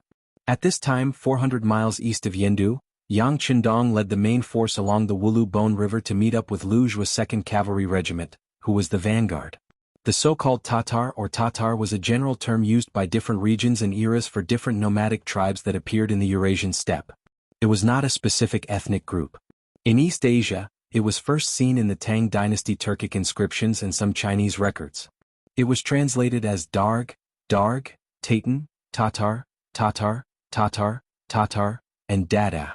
The scope of its reference varied from era to era. In the Liao and Jin dynasties, it referred to the Tatars in the east of the Mongolian steppe. In the Ming dynasty, it referred to the Tatar regime established in the east of the Mongolian steppe. In Europe, it was first used to refer to the Bulgars, and later became a general term used by Russia to refer to the Turkic peoples in the Eurasian steppe. Tatar was also a name used by outsiders to refer to Mongolia.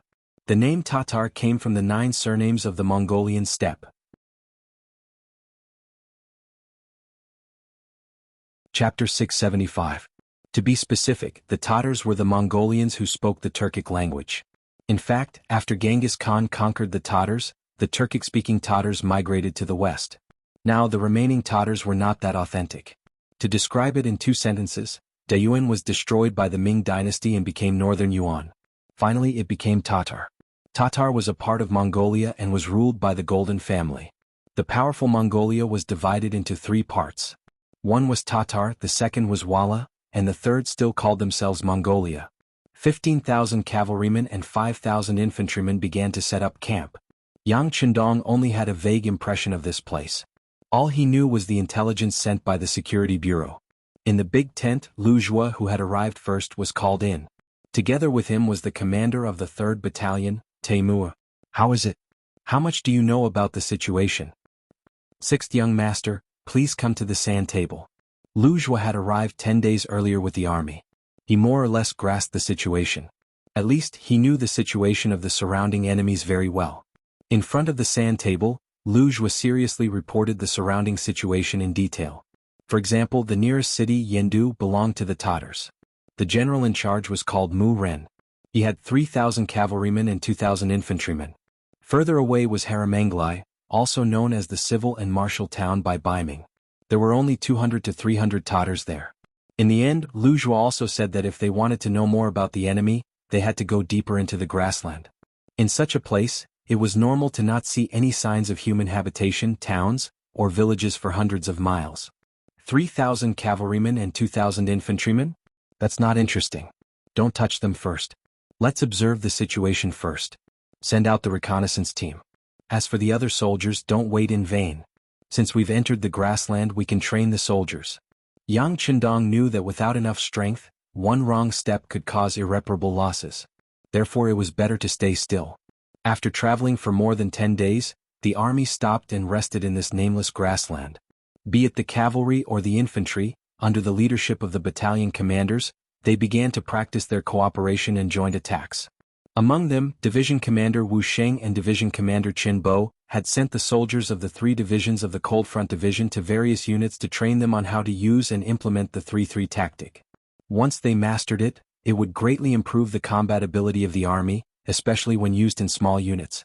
The army had started training, and even Tiger's Mane was busy with the matters of the independent regiment. The only one who was really free was Beta Persei, who was beside Yang Qindong.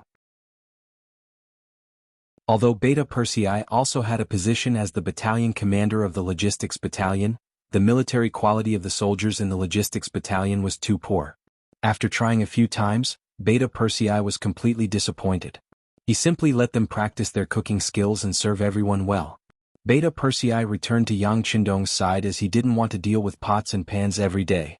Coincidentally, Wu Hua and the others had finished making more than 100 sets of warhorse chainmail. The overjoyed Yang Qindong decided to go out and train to see how effective it would be.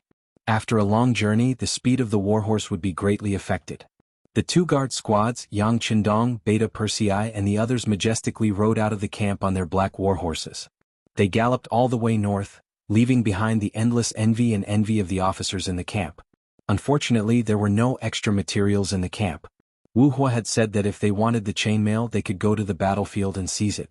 Naturally, he could make it into finished products and give it to everyone. Ignoring the envious gazes of the people behind him, Yang Qindong rode the white dragon horse and rushed out of the camp. He ran for 50 li and just happened to see a small stream in front of him. Looking from afar, the water plants here were very exuberant. It was a good place to graze horses. Stop. Everyone is free to move around. Although he knew that 50 miles was not the limit of the warhorse, especially the white dragon horse under him. Running this distance was like playing, but considering that these warhorses were wearing chainmail for the first time, they still needed to adapt to it. Yang Qindong called for a rest. Of course, the rest of the guards didn't stop. The warhorses had just gotten black battle suits, and it was time for them to get used to each other. After all, no one knew when the war would come. Now there was time for them to run on the vast land. Other than the necessary guards, the rest of the guards continued to whip their horses and shout non-stop. The stream gurgled, the blue sky above his head, and the fresh air in his nose. It was like a beautiful scenery in a painting, making Yang Qindong intoxicated. Taking advantage of this rest time, he simply lay on the grassland with a piece of green grass in his mouth. He closed his eyes and hummed a song that did not belong to this era. He was extremely leisurely. Seeing that the 6th young master was so elegant, Beta Persei's face was also filled with joy. He quickly arranged for people to spread out the things they brought. It was a large blanket about 5 square meters, a large umbrella that could cover several people, and a small wooden table that could be folded and carried. There was also a tea set and a fruit plate. It was really difficult for Beta Persei to arrange for people to bring these things when they were outside. It seemed that the 6th young master's title of the head of the guards was not for nothing. It was June noon and the sun in the sky was hot. With this umbrella it was much cooler. Beta Persei, who had prepared everything, smiled and invited Yang Qindong to move under the umbrella. Not bad. Yang Qindong took off his military leather shoes and relaxed his body. He half sat on the blanket and drank a mouthful of herbal tea. The feeling was so comfortable that he could not help but want to doze off. A light horse galloped over from afar, breaking Yang Qindong's beautiful dream of taking a nap. It was the second guard captain Dao Xiao. Sixth young master, brothers report that there are 2 light horses approaching us at high speed. Do you want to? Dao Xiao made a beheading gesture.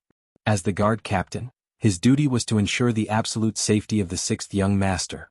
Anyone who could threaten his safety must die. No need. Let's see who they are first. Yang Qindong gently waved his hand. He was confident that he had come here today on a whim. No one could know his whereabouts in advance. Besides, there were only 2 people. Even experts like Li Min and Shin Kuan could not hurt him. What was there to be afraid of? Or perhaps, he could understand the situation here from the 2 people here. How about this? Arrange for the brothers to hide. Don't let the people here see you. Otherwise, no matter what the other party's purpose is, I'm afraid they won't easily reveal themselves. Beta Persei, Ba Daojiang and Peng Yu stay behind. Everyone else go. After some thought, Yang Qindong added. The 6th young master opened his mouth. This was an order. Dao Xiao agreed and retreated. As he continued to make gestures, the surrounding guards in charge of security and safety disappeared one by one. Only Yang Qindong and the other 3 were left. Among the 4, Ba Daojiang and Peng Yu were on Yang Qindong's left and right. They did not look sideways, but their attention was very focused to ensure that no matter what happened in this area, nothing could escape their eyes. Beta Persei stood behind Yang Qindong. His tall body and sturdy physique gave off an invisible pressure. He was like a human-shaped tank standing upright. Finally they looked at Yang Qindong. His body was half lying down and his whole body was in a lazy state. His eyes were half closed as if he had fallen asleep. He was very comfortable. However, no one knew that even if his eyes were closed, as long as Yang Qindong wanted to, he could still sense everything that was happening around him. As long as he wanted, even the slightest change in his surroundings could not escape his senses. Dadada dadada. Just as the guards found a place to hide, the sound of horse hooves came from the puddle next to the stream. Beta Persei's soft voice also came from Yang Qindong's side. It's really 2 people and 2 horses, but they're all wearing black cloaks so I can't see what they look like. It's okay. It's fine if they don't come over, but if they do, don't stop them. Yang Qindong's eyes were still closed, but Beta Persei's ears could still be heard clearly by Yang Qindong. The speed of a healthy horse had always been extremely fast. Just now they had only heard the sound of hooves. In just a short while, the 2 horses were already in front of them. It seemed that they did not want to stay here, but when they saw that there were other people in the puddle, the leading horse suddenly reared up. After a neigh, it forced itself to stop. The horses suddenly stopped, and their target was the 6th young master. Ba Daojiang and Peng Yu could not help but tense their bodies, and their right hands casually reached for the sabers at their waists. It was only 2 against 2, so they did not need to use their spears at all. They were confident that they would not lose with just their sabers. Oh. A crisp female voice sounded, and then a voice like water and a song came from under the black cloak. Everyone, leave this place immediately. There will be danger here in a while, so please leave quickly. After saying this, the woman did not even have the intention to lift her cloak, and she urged her horse to leave. However, the horse that she was riding had only taken a few steps forward before it suddenly stopped. She then pointed at the horse and asked, "Is that your horse?" Looking at the direction of the cloak's finger, who else could it be but the white dragon horse? The white dragon horse was eating water plants by the stream. It seemed to have sensed something and raised its head to look at the cloaked woman. Then, very humanly, it snorted disdainfully. The white dragon horse used to be a wild horse.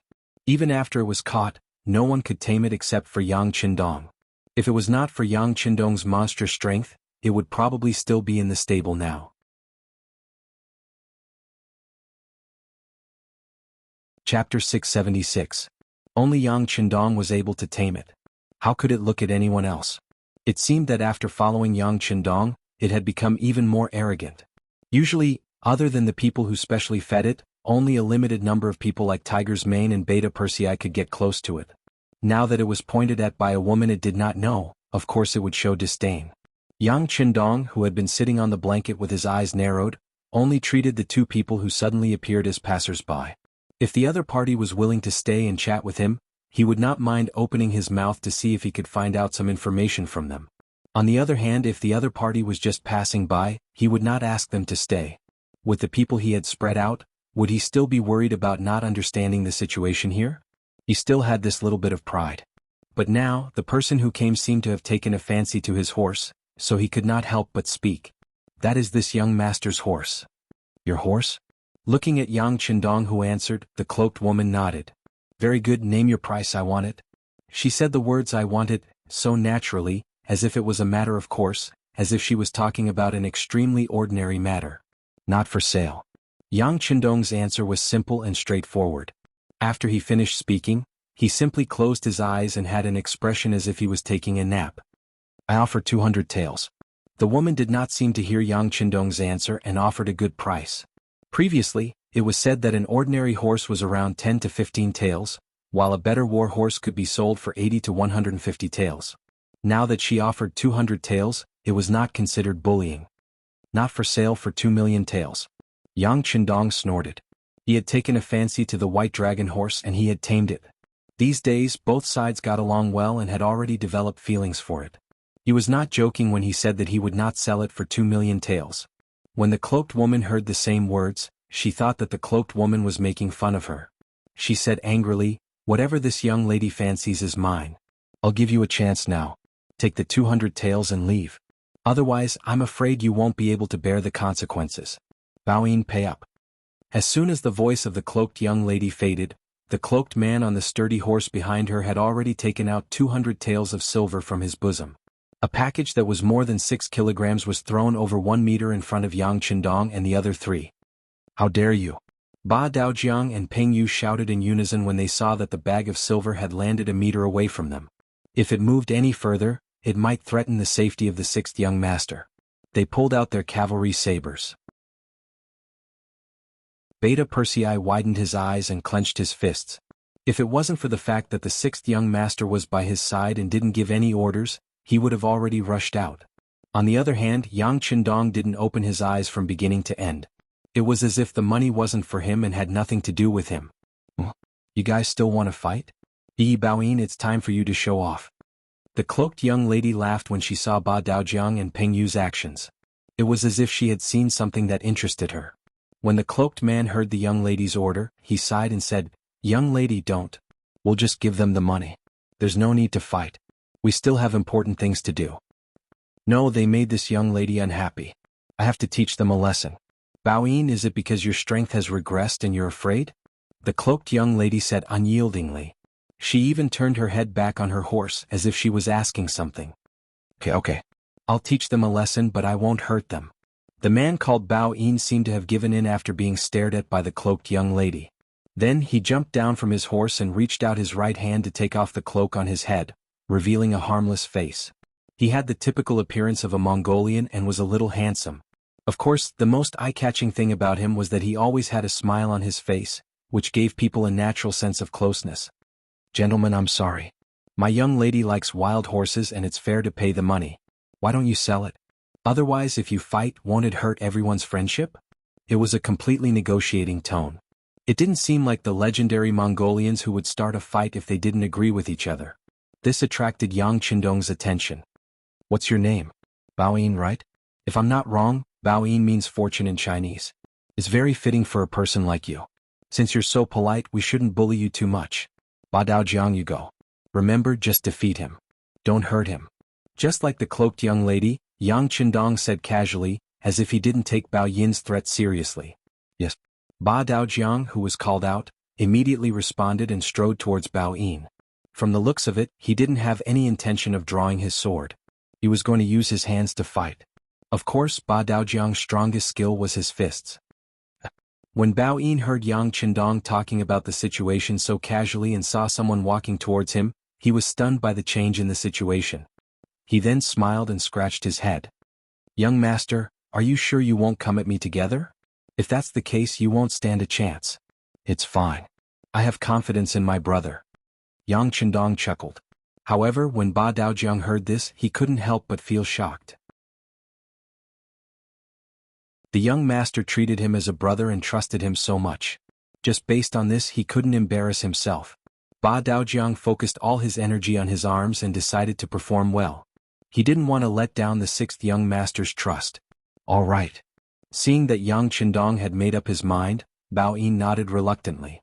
He then looked at Ba Daojiang and said, Brother, we're just sparring. Let's not hurt each other's feelings. What do you say? He sounded like he was asking or he was trying to get close to Ba Daojiang, or he was showing weakness. However, after saying this, Bao Yin suddenly moved. He who was acting like a nice guy just a moment ago, suddenly pounced on Ba Daojiang like a hungry wolf. As he dashed forward, the sound of something breaking through the air was heard, bringing with it a strong pressure. Good timing. Ba Daojiang, who was prepared for Bao Yin's sudden change, was not caught off guard. When he saw Bao Yin pouncing on him, he raised his hand and threw a punch. He accurately aimed at Bao Yin's chest. Ba Daojiang remained calm and did not panic at all. Bao Yin saw this and a look of surprise appeared on his face. In the past, he was used to showing weakness to his enemies. When his opponents were at their most relaxed, he would suddenly attack and catch them off guard. This move had always worked. Anyone who wasn't familiar with him would fall for it.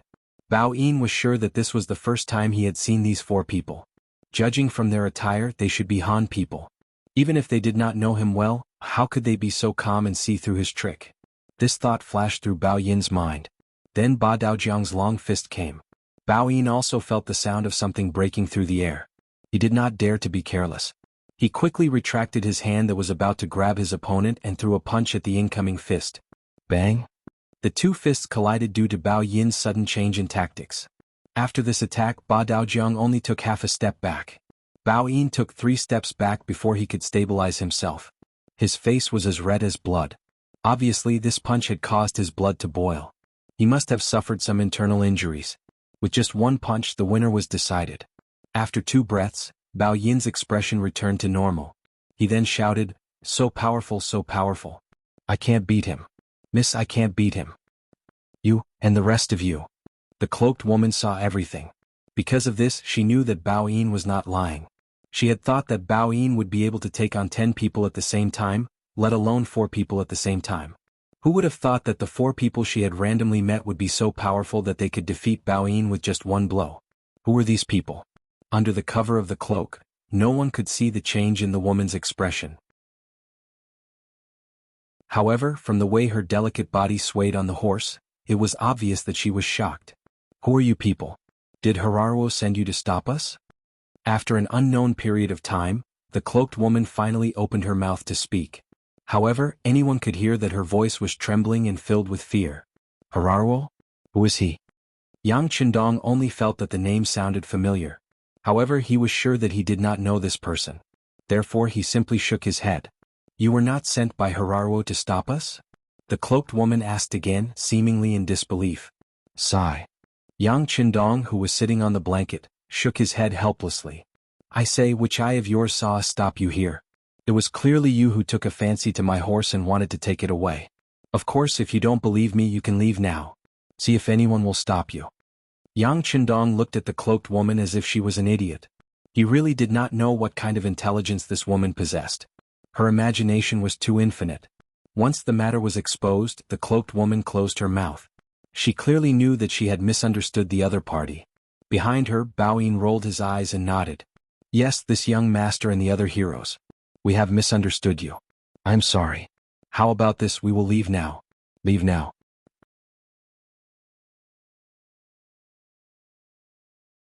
Chapter 677. As he spoke, Bao Yin returned to his horse and leaped onto it. But before he could urge his horse to leave, the cloaked woman's voice rang out again. "Yes, we misunderstood you. We are indeed being chased.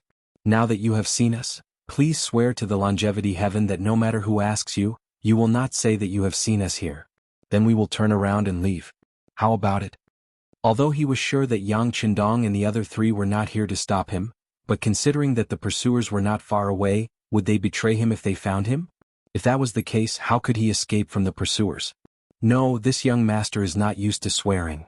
Yang Qindong shook his head and added casually, "All right, since there are pursuers behind us, why don't you leave quickly? Do you really want to stay here and let them catch up to you?" Yang Qindong was chasing them away, but the more he did so, the more the cloaked woman felt that something was wrong. "No, you have to swear. Otherwise you will definitely betray us." "Do you have a persecutory delusion?" Seeing that the cloaked woman was so persistent, Yang Qindong could not help but say, What do you mean by a persecutory delusion? What are you trying to say?" The cloaked woman's hearing was good, so she heard everything clearly. Because of this, she wanted to know more. This time, before Yang Qindong could answer, another rider came from the side of the small valley. The rider was the captain of the first guard squad, Qiu Vi. When he was 10 meters away from Yang Qindong, he had already dismounted and saluted. "Sixth young master, there are 300 riders moving in our direction. Do you think we should move first?" "No need." Yang Qindong shook his head and looked at the cloaked woman and Baoyin. "This should be the pursuers. It has nothing to do with us. Just be careful." "Yes." Qiu Vi saluted again and left on his horse. From the moment he appeared to the moment he left, it was as if he had never been here. But now no one cared about Qiu Vi's appearance. Baoyin, who had been smiling, finally showed a trace of nervousness. He looked at the cloaked woman and said, "Young miss, they have caught up. Let's leave this place first." "No, they haven't sworn an oath yet. If we leave now, they'll know where we went when they catch up with us." The cloaked woman shook her head stubbornly. "This." Baoyin looked like she was in a difficult position. She then looked at Yang Qindong and said, "Mister, I can tell that you are a good person. Why don't you make an oath? After all, you won't lose anything. What do you think?" "Oh, is this a good person card?" Yang Qindong smiled and shook his head. "The young master has said that I don't like to make oaths. So, don't even think about it. Let me give you a piece of advice. Leave immediately. Otherwise, you won't have another chance." "Yes, we won't have another chance," the cloaked woman suddenly said as she looked at the stream in front of her. Following the direction she was looking at, they could clearly see that the water in the stream was rippling. This was the tremor caused by the arrival of a large group of war horses. Everyone had been around horses since they were young. The Mongolians were known as the people who lived on horseback. They knew a lot about horses. Naturally, they knew that when there was a tremor on the ground, the distance between the two parties was very close. Perhaps they could still leave now, but Yang Qindong did not promise not to reveal their whereabouts. So, if they escaped now, as long as they chased in the right direction, it would be easy to catch up with them. Since that was the case, they might as well not leave. After all, the other party did not have the intention to kill them. They just wanted to capture them. As for Yang Qindong and the other three, they did not sell their horses first and did not promise not to reveal their whereabouts. Based on these 2 points, they should be punished. In an instant, the cloaked woman seemed to have thought of many things. Then she suddenly got off her horse and walked towards Yang Qindong under the umbrella. As she walked, the woman took off the cloak on her head. When she walked in front of Yang Qindong, her appearance was completely revealed to everyone.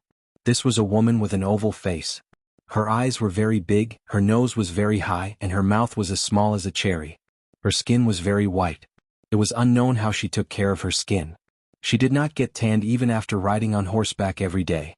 Of course, what caught Yang Qindong and the men's attention the most was that the woman's breasts were very high, which also became her biggest feature. When everyone looked at her, they couldn't help but look there first. Yang Qindong was no exception. He had seen many women in his previous life, but she was definitely the first one with such a huge chest. It was so big that it was a little unbalanced. Yang Qindong thought maliciously. Would he fall down while riding on his horse? At this moment, the girl had already arrived in front of Yang Qindong. Seeing that his gaze was fixated on her, she couldn't help but let out a prideful laugh. She shook her head and her long black hair fell down her neck. She didn't stand on ceremony and sat down beside Yang Qindong. She even reached out for the exquisite teacup and poured the tea into her mouth. The woman was so open that Yang Qindong finally retracted his gaze. "Hey, I said that's my teacup. I didn't dislike you. What are you yelling for?" The woman pouted. She didn't even say anything. How could a man like you have the nerve to yell here? Yang Qindong, who wanted to say something, could only swallow his words back into his stomach. He took out another teacup from under the table and drank by himself. When the woman saw that Yang Qindong was ignoring her, she wasn't angry. On the contrary, her eyes revealed a sly smile. She pointed at the large umbrella above her head. "Hey, I say, you are really relaxed. There's a blanket on the ground, a large umbrella above your head, and you are drinking tea while looking at the scenery. You are really comfortable. But what are you looking at? There's nothing in front of you except for this small stream. There can't be any underground treasure here, right?" The woman took the initiative to talk. Yang Qindong only glanced at her and ignored her as if she was invisible. A woman, a beautiful woman, could tolerate a man peeping at her. She also liked a man to act like a gentleman in front of her. She could even understand if there was a hint of lust in his eyes. However, being ignored by others was absolutely intolerable.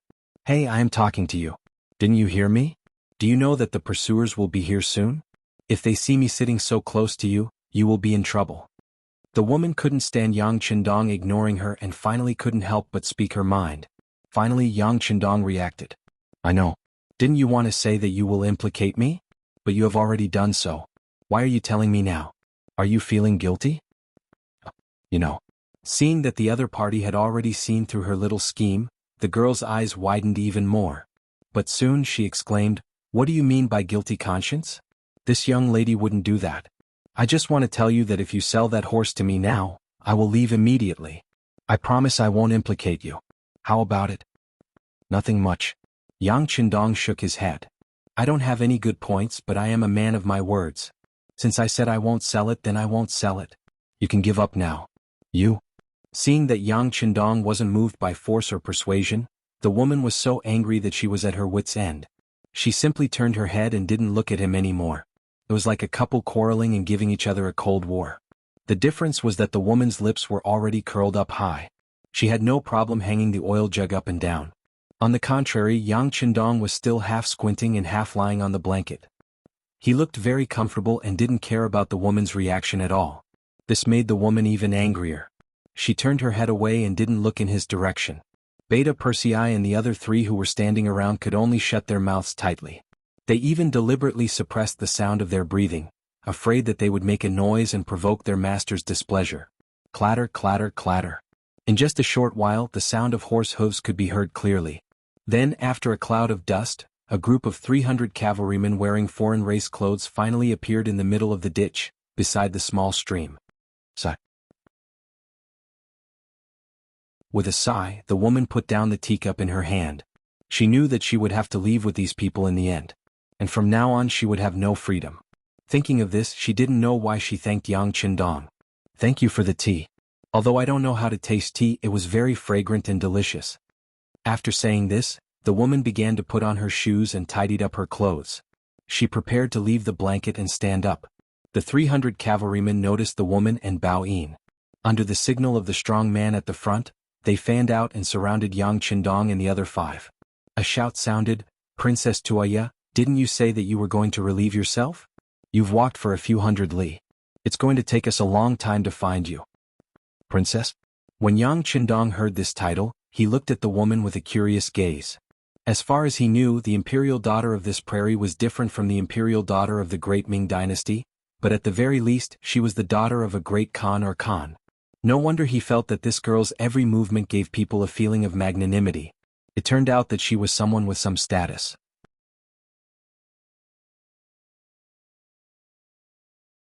Chapter 678. Princess Tuoya didn't look at the change in Yang Qindong's expression. At this moment, she had already finished tidying up and was walking down from the blanket. That's enough, Lumek. Since you've caught up to me, this princess will accept her fate. You don't need to point out anything here. Also, you know what kind of moral character you and your master have. These people were coincidentally encountered. This matter has nothing to do with them. Please let them go. I'll go back with you.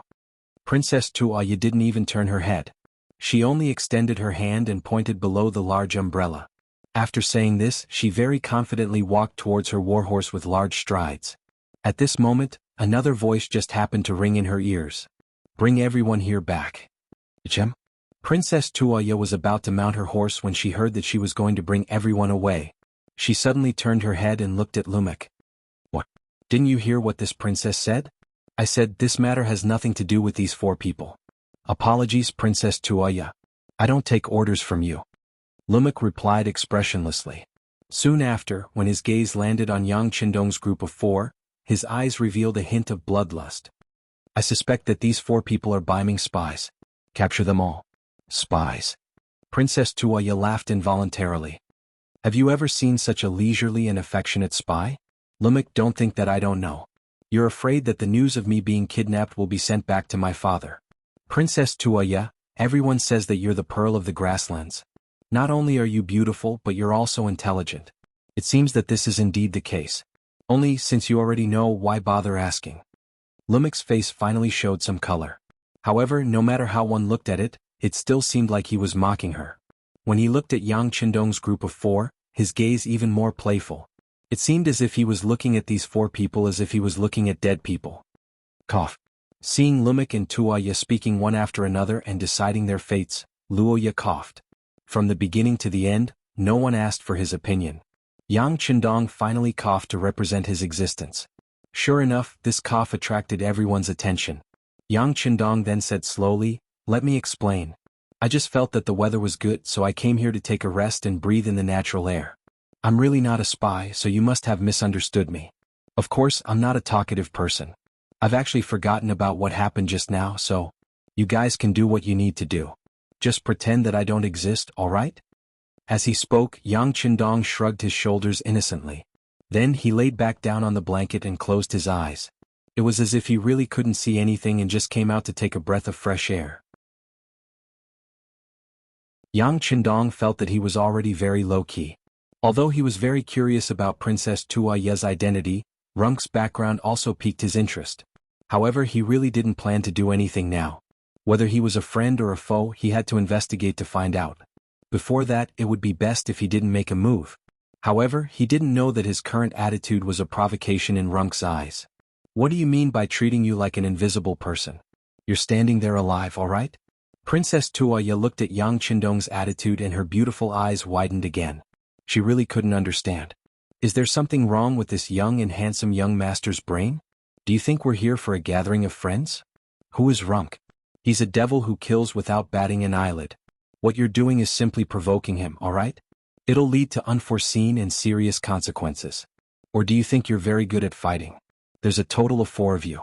Oh, there's only 5 people including the ones who were in charge of guarding. It's a fool's dream if you want to fight against 300 cavalry.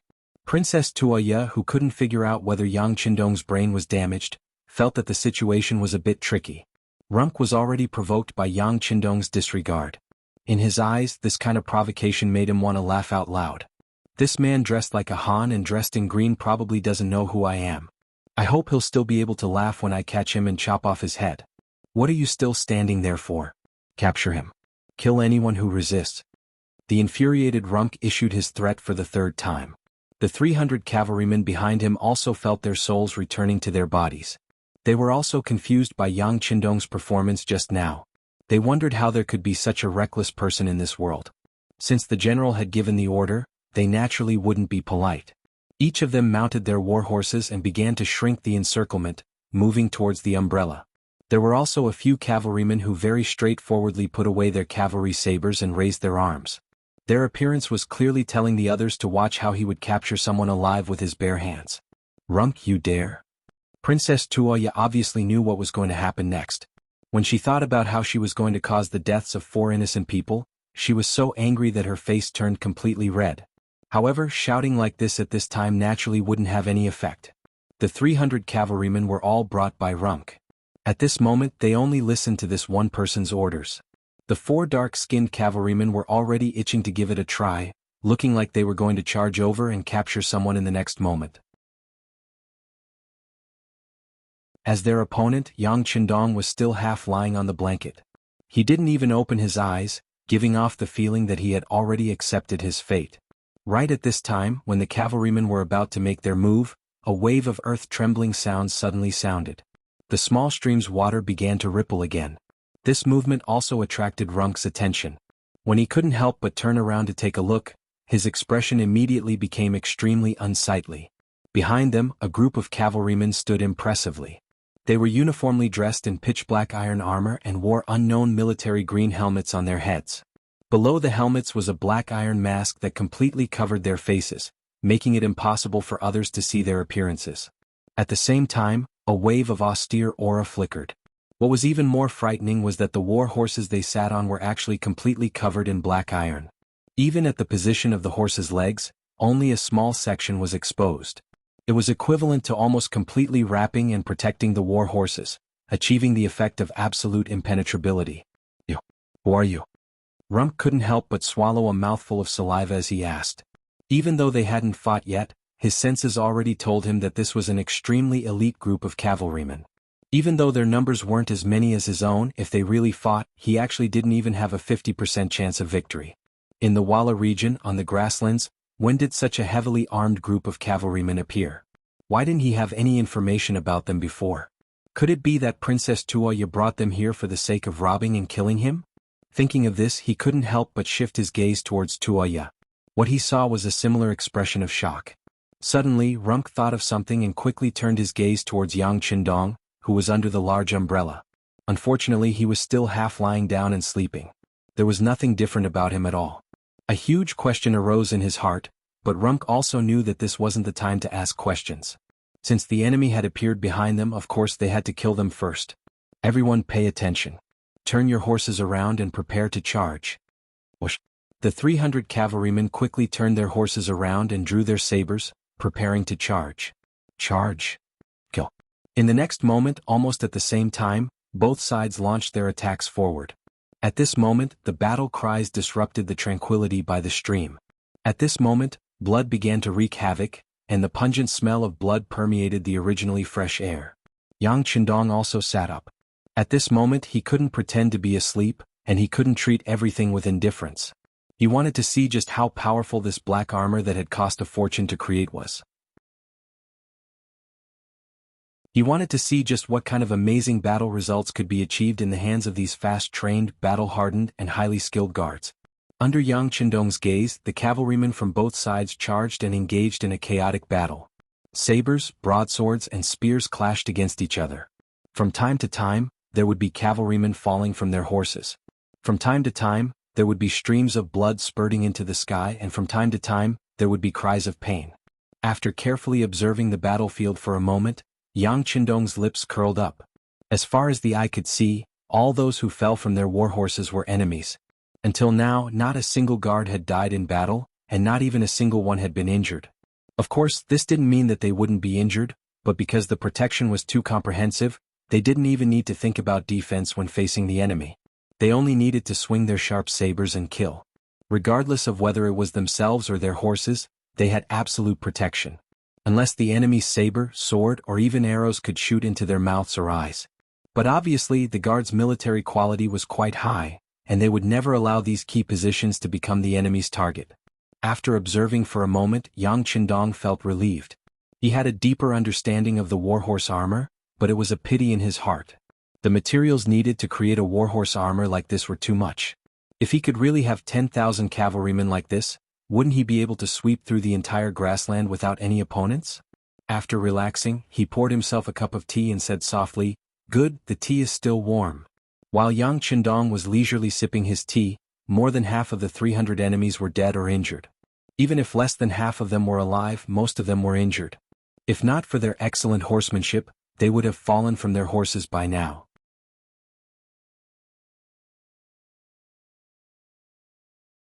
Chapter 679. On the battlefield, Lumake had already gone from the initial shock to the current powerlessness. Originally, he thought that with 300 against 100, even if the opponent's equipment was excellent, he would be able to exhaust them to death. But when he really fought, he realized that this was not a battle but a beating.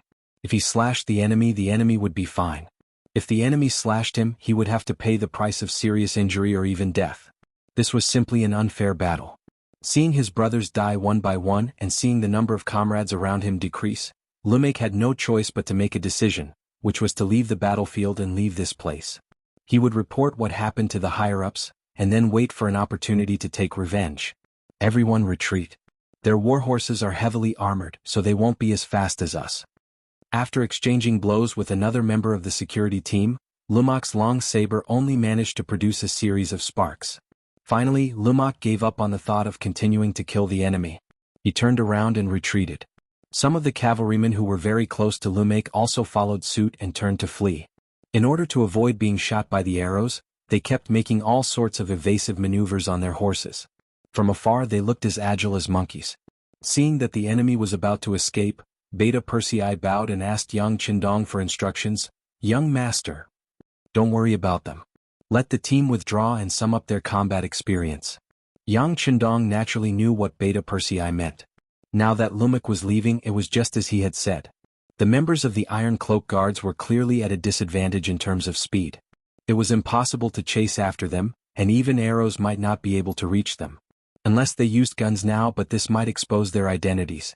After all, an army with continuous fire guns would easily make people think that they were related to mercenaries. He dared to use it against the Ming guards because he believed that none of them would be able to escape. But now he did not have the confidence to kill all of Lumek and the others. Since that was the case, he might as well let them go. Of course, if the other party wanted to take revenge because of this, he would eat as many as they came. He was never afraid of war. For example, many founding emperors had gone through countless battles and life-and-death situations to achieve success. But then, they would talk about using virtue to win people over and rule the country with literature. Yang Qindong was different from them. He started from nothing and he relied on his powerful martial strength to achieve all of this. Therefore he would not be like the other emperors and hide anything. So what if he established the country with martial prowess? Since the country was founded on martial prowess, why should they fear war? Right now the 5-star army needed a baptism of war. So if there must be a storm, then let the storm come fiercely. That's right, arrange for people to post the sentries further away. If the enemy makes any strange movements, immediately inform the surrounding troops to surround and eat them. After that, Yang Qindong picked up the teacup on the small table and drank it slowly. Yes.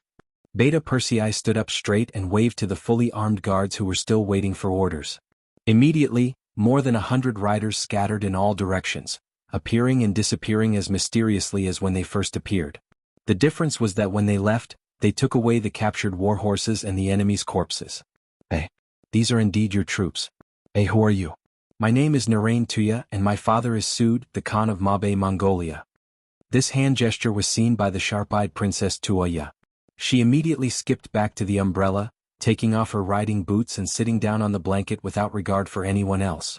Princess. Bao Yin, who was accompanying her, saw that Tuya had exposed her identity and wanted to stop her. Unfortunately, it was too late, so he simply shut his mouth. Mabe, Mongolia. Yang Qindong listened to the introduction and nodded silently. In 1402, northern Yuan was destroyed. After the Yuan dynasty was destroyed, Mongolia was divided into many tribes. Later, it gradually formed into 3 major tribes according to the area they lived in. The Mongols, who were distributed in the Inner Mongolia Autonomous Region, and the 3 northeastern provinces were called Mabe Mongolia, which was also known as Korkan tribe. The Mongols who were distributed in Xinjiang, Qinghai, and Gansu were called Mabe Mongolia, which was also known as Khalkha tribe. The Mongols who were distributed in Xinjiang, Qinghai, and Gansu were called Mabe Mongolia, which was also known as Oirat Mongolia. The territory of Mabe Mongolia should be between the Wala and Tatar tribes. This could also explain why Yang Qindong would coincidentally meet Princess Tuya here. I'm just a nobody not worth mentioning. Yang Qindong casually waved his hand and had no intention of saying his name. Hey, you're so boring. I've already told you my name and identity, but you're not even willing to say your name. That's unreasonable. How about this, you tell me your name and I'll tell you why Lumek is chasing me. How about it? Tuya looked angry at first, but when she saw that Yang Qindong was unmoved, she could only suppress her dissatisfaction and add another bargaining chip. Needless to say, Yang Qindong was really curious about Lumek's identity. He actually dared to make things difficult for Princess Tuya, the daughter of the Mabe Mongolian Khan. After thinking for a while, he thought that it was just a name and he wouldn't lose anything. He nodded and said, "Okay, I'll tell you. My name is Yang Dong."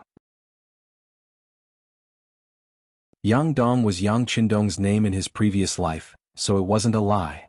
Yang Dong? I've never heard of you. Tuya first rested her chin on her hand and thought carefully. However, she didn't have any impression of him, so she simply didn't care so much. Instead, she laughed and said, "This Lumek, he's from Agar Dorji. Right, you know this person, right?" I know. He's Tuachuo Buwa's younger brother from a different mother."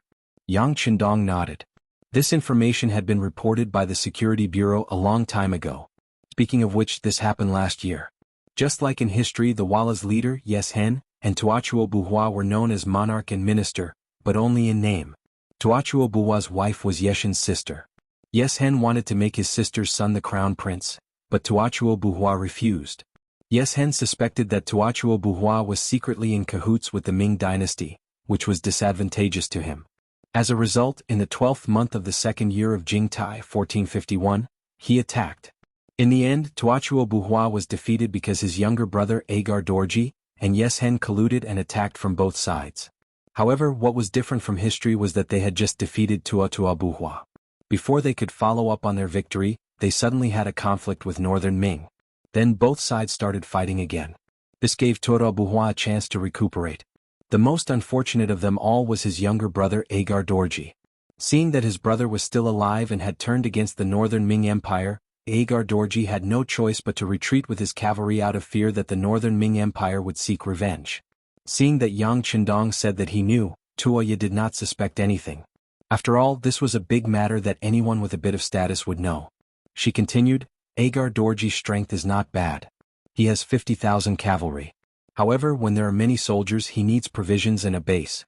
After thinking about it, he set his sights on the Mongols of the Gobi Desert.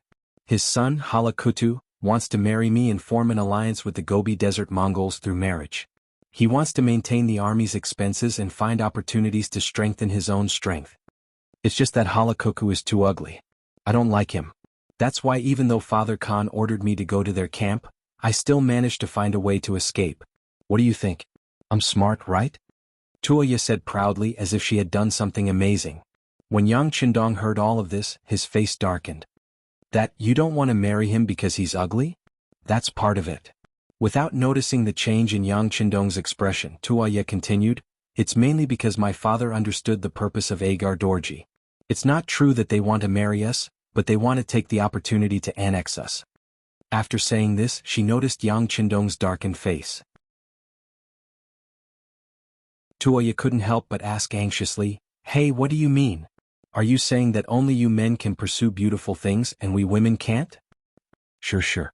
Why can't we? If you say so, then so be it.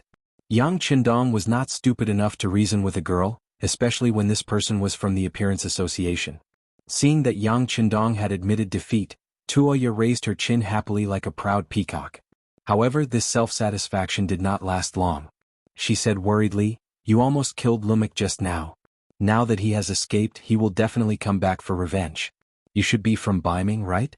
You should hurry back. Although they are powerful, they won't dare to go to Baiming's territory to seek revenge. He could feel Tuoya's good intentions. In fact, although this woman was a bit unreasonable, she took the initiative to cut ties with him after Lumik appeared. She was not a bad person. Only then did Yang Qindong have the mood to smile and say to the other party, why should I run? He was the one who took the initiative to find trouble with me. He wanted to kill me. I can't just stretch my neck and wait. Besides, they were defeated by me, so they should be afraid and won't come back. Ah. As if she heard a funny joke, Tuoya shook her head. Young Master Yang, you don't understand them. Just now, the cavalry under your command did indeed display great battle prowess, but in the end, you only have 100 cavalry. Besides, this is not Baiming's territory but the grasslands. It belongs to the Mongols and the Tartars. It would be strange if they let you go. I said before that they have 50,000 cavalry. Less than 200 of them died. It's not a big deal. 50,000 cavalry? Are they going to send all of them to deal with me? Yang Qindong pretended to be surprised.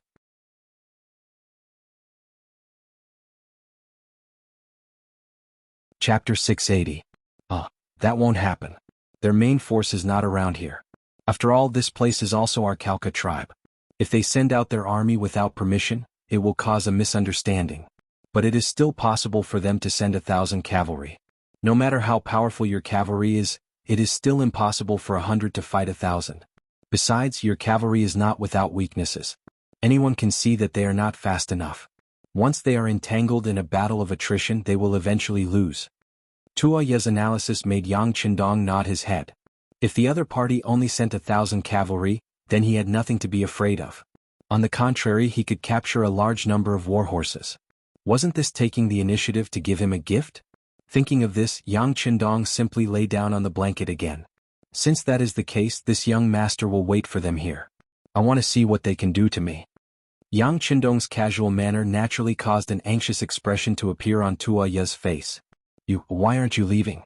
Hey, do you really think I am joking with you? After calling out a few times, she did not see any movement from Yang Qindong. The anxious Tuoya said to Bao Yin, who was standing behind her, go, immediately inform my father and ask him to bring the army here. Princess. Bao Yin's face was filled with anxiety. Princess, you'd better return with me. Wouldn't it be better for you to tell Khan personally? I go back? If I go back, will my father still bring people here to rescue? Alright, go back alone and tell my father that if he does not send troops in time, he may never see his daughter again. Go, this is an order. Tuoya seemed to know that it was impossible to reason with Bao Yin, so she simply gave the order as her mistress. Sure enough, as soon as Yang Qindong said that, although Bao Yin still looked hesitant, she finally nodded. After glancing at Yang Qindong, she turned around and rode away quickly. Yang Er, who was watching from the side, couldn't help but secretly give Tuoya a thumbs up for her actions. This girl had some eyesight. She could see that his young master was not ordinary.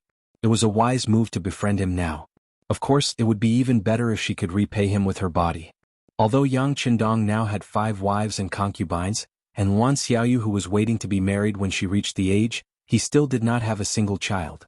This not only made all the Yangtze senior officers anxious. It was always worrying to have no children, and they were also afraid that there would be no successor. However, as his subordinates they really could not do anything. They could only hope that the young master had more women, which meant that there would be more opportunities. Seeing how big Tuoya's chest was, she should be able to give birth to children. Beta Persei was still discussing in his heart. Yang Qindong did not know about this. After seeing that Tuoya actually took the initiative to stay, he asked curiously, "Why aren't you leaving? Aren't you afraid that Lumek will bring his troops back? My cavalry won't be able to protect you. I was the one who brought the hatred. How can I leave? Do you think that we grassland women don't understand reason?" Tuoya rolled her eyes at Yang Qindong and said righteously. After saying this, her face unknowingly turned red, and she quickly lowered her head to hide it. Tuoya admitted that Yang Qindong gave her a good impression. This man was very handsome and so young. If she were to compare who would be a suitable husband, he would be much better than that ugly Hararuo. Of course, she stayed here because she was curious about the black-clad cavalry.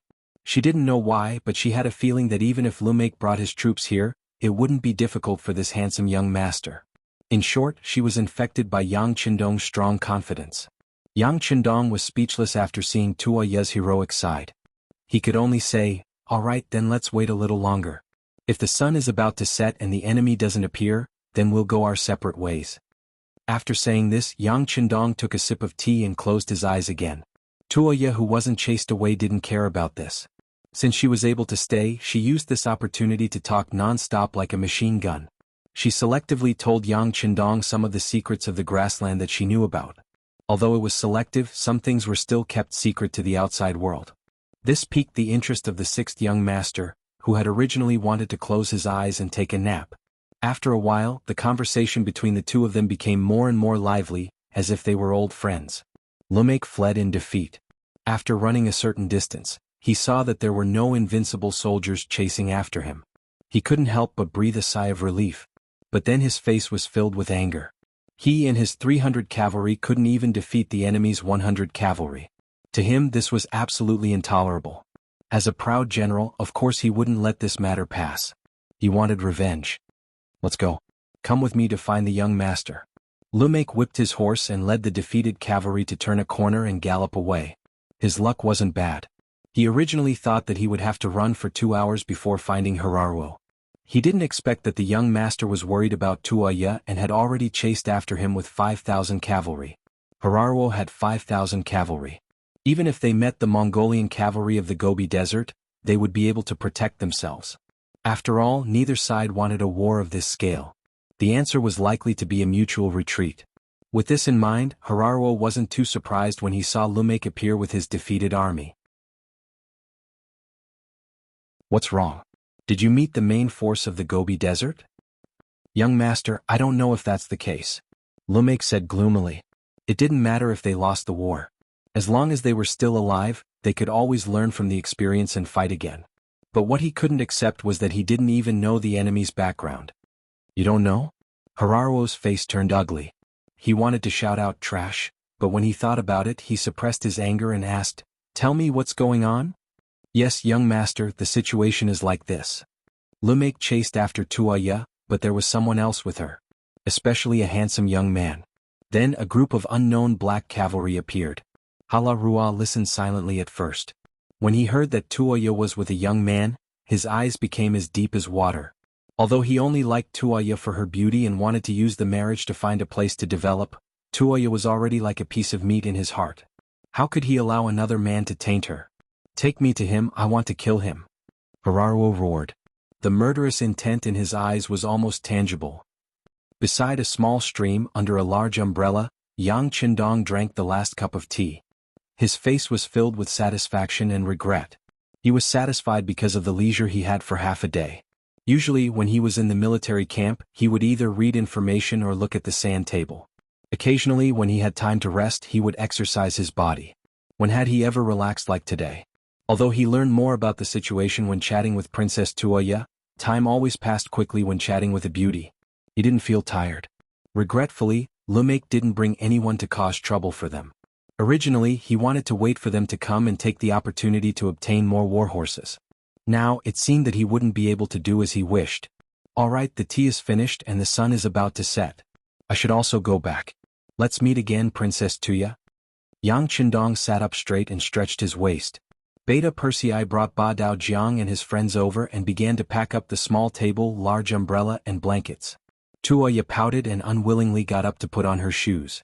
Yang Qindong was about to leave. Lumake hadn't come, so he had no reason to stay here. After all, she was still a girl. She couldn't really stay here. Although the women of the steppe were much more magnanimous than the women of the Central Plains, as unmarried women, there was a limit to what they could do. Yang Qindong didn't know what Tuoya was thinking. But he really didn't want to incur any more emotional debt. Moreover, although Tuoya could be considered pretty, and her position was definitely a lethal weapon, she wasn't the type that would make people lose control of themselves at first sight. At the very least, she was far inferior to Hu Yan's gentleness, Xiao Yin's obedience, and Su Muner's seductive charm. Madame Shui and Madame Xiang also had their own merits. The former courtesan of the capital had many unique skills. Even Wan Xiaoyu, who wasn't even 18 yet, was as understanding as the little sister next door. She looked even more valiant and heroic in her military uniform. It could be said that people couldn't be compared to each other. Yang Qindong didn't mean this. Even though he knew that Tuoya had an extraordinary status, he didn't urge her to stay. How could a man rely on a woman and his pants to establish himself in the world? At this moment, even though he saw Tuoya's unhappy face, Yang Qindong didn't have any intention of changing his mind. He remained silent the entire time, watching Princess Tuoya walk in front of his warhorse with a face full of displeasure and reluctance. Report. Seeing that Tuoya had already lifted one of her feet and was about to get on her horse at any moment, First Guard Captain Qiu Vi appeared in front of him. With a loud shout, he broke the originally peaceful atmosphere. Qiu Vi didn't kneel, only saluting with his body stretched taut. He said, "The scouts report that there's a group of cavalry approaching us from the northwest. There are about 5,000 of them." 5,000 cavalry? A look of shock flashed across Yang Qindong's face. He had thought that Rumak would come for revenge, but he didn't expect so many cavalry. If he had been prepared, with the 15,000 cavalry in his hands, he naturally wouldn't be afraid of 5,000 infantrymen. But the enemy had come too suddenly. He didn't know how many cavalry he could mobilize in such a short time.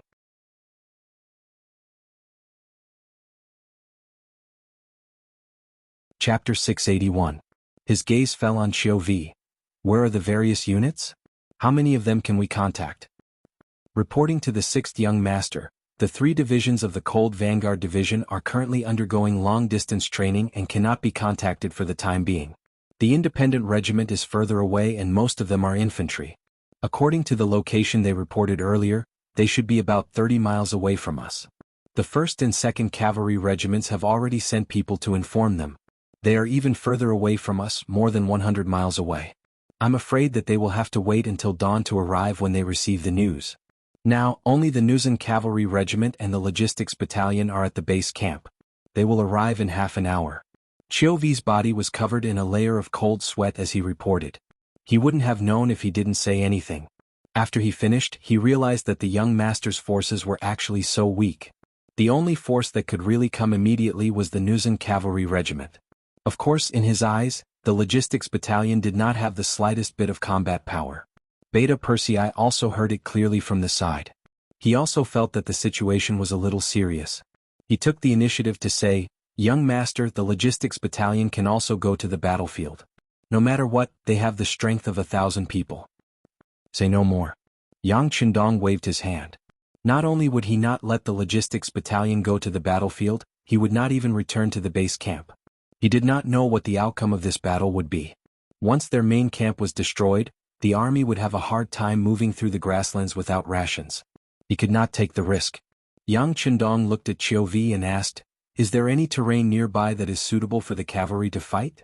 Qiu Vi did not understand what Yang Chendong meant, but since it was the young master who asked, he thought about it carefully and said, "There is a short stone pile about 5 miles away from here.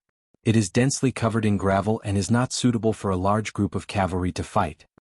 5 miles? Yang Chendong only thought for a short while before the location of the short rocks in the sand table appeared in his mind. He immediately nodded. "Okay, let's choose the battlefield there." At the same time he sent out all the scouts on hand and asked them to contact the main forces, telling them to quickly approach the pile of short rocks and look for opportunities to fight. Also, inform Commander Yi La to bring the Nuzan Cavalry Division to reinforce us. In a very short period of time, Yang Chendong was ready to fight. However, as soon as he finished speaking, Beta Persei said anxiously, "Young master, the Nuzan Cavalry is not a direct army. If the situation is unclear, I'm afraid they will. They'll betray us, won't they?" Yang Chendong finished for Beta Persei.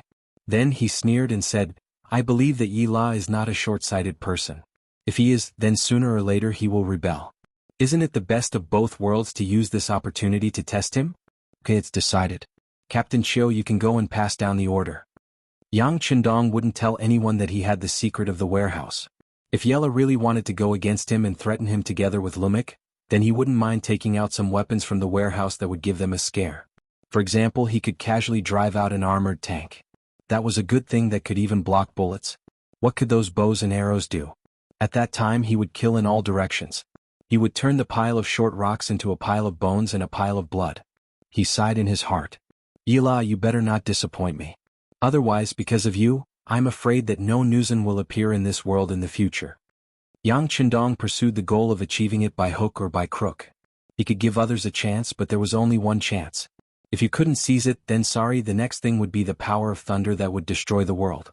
Qiu Vi had followed Yang Chendong for a long time. Naturally, he could see the determination of the sixth young master. After saluting, he turned around and left. On the other side, Princess Tuoya also walked over at this time. "What's wrong? Did Lumik come again? Why don't you go northeast?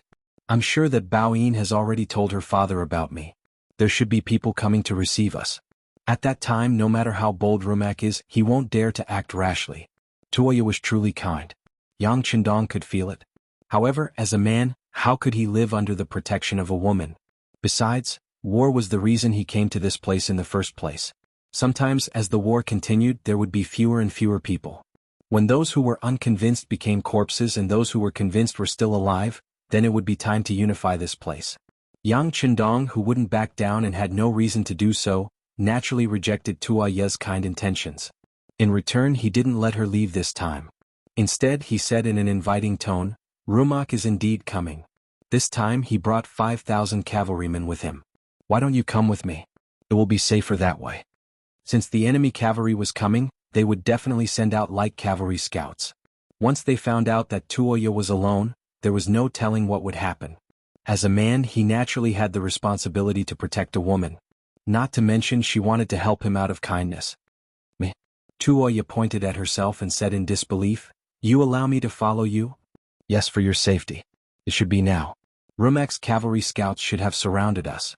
It is too dangerous for you to leave now." Yang Chendong said seriously, trying to be as emotionless as possible. However, when Tuoya heard this, she was still touched. "See, he is still worried about me." Although she couldn't say that she liked Yang Chendong, she didn't know why, but at this moment her heart was filled with joy and joy. Things were just as Yang Chendong expected. Rumak's cavalry scouts had indeed locked onto the stream. When the first and second squad walked towards the pile of short rocks, they followed from a distance. These scouts didn't have any intention of attacking. Even when they saw the cavalrymen galloping past them, they didn't make any moves to stop them. Scouts were scouts. Their responsibility was to gather information and lock onto targets. As for the rest, it was naturally left to the combat troops. The pile of short rocks, as its name suggested, was made up of piles of broken rocks. Even after many months, it didn't seem to be very high. The highest point was only about 3 meters high. It didn't give them any advantage of looking down from a high vantage point. Fortunately, Yang Chendong didn't want to look for a high vantage point. He was satisfied as long as there was a place where he could stand and see further. The highest point of the pile of short rocks just happened to meet his requirements. Riding the white dragon horse, Yang Qindong slowly ascended and came to the top of the pile of short stones. Everywhere he looked, there were piles of stones one after another.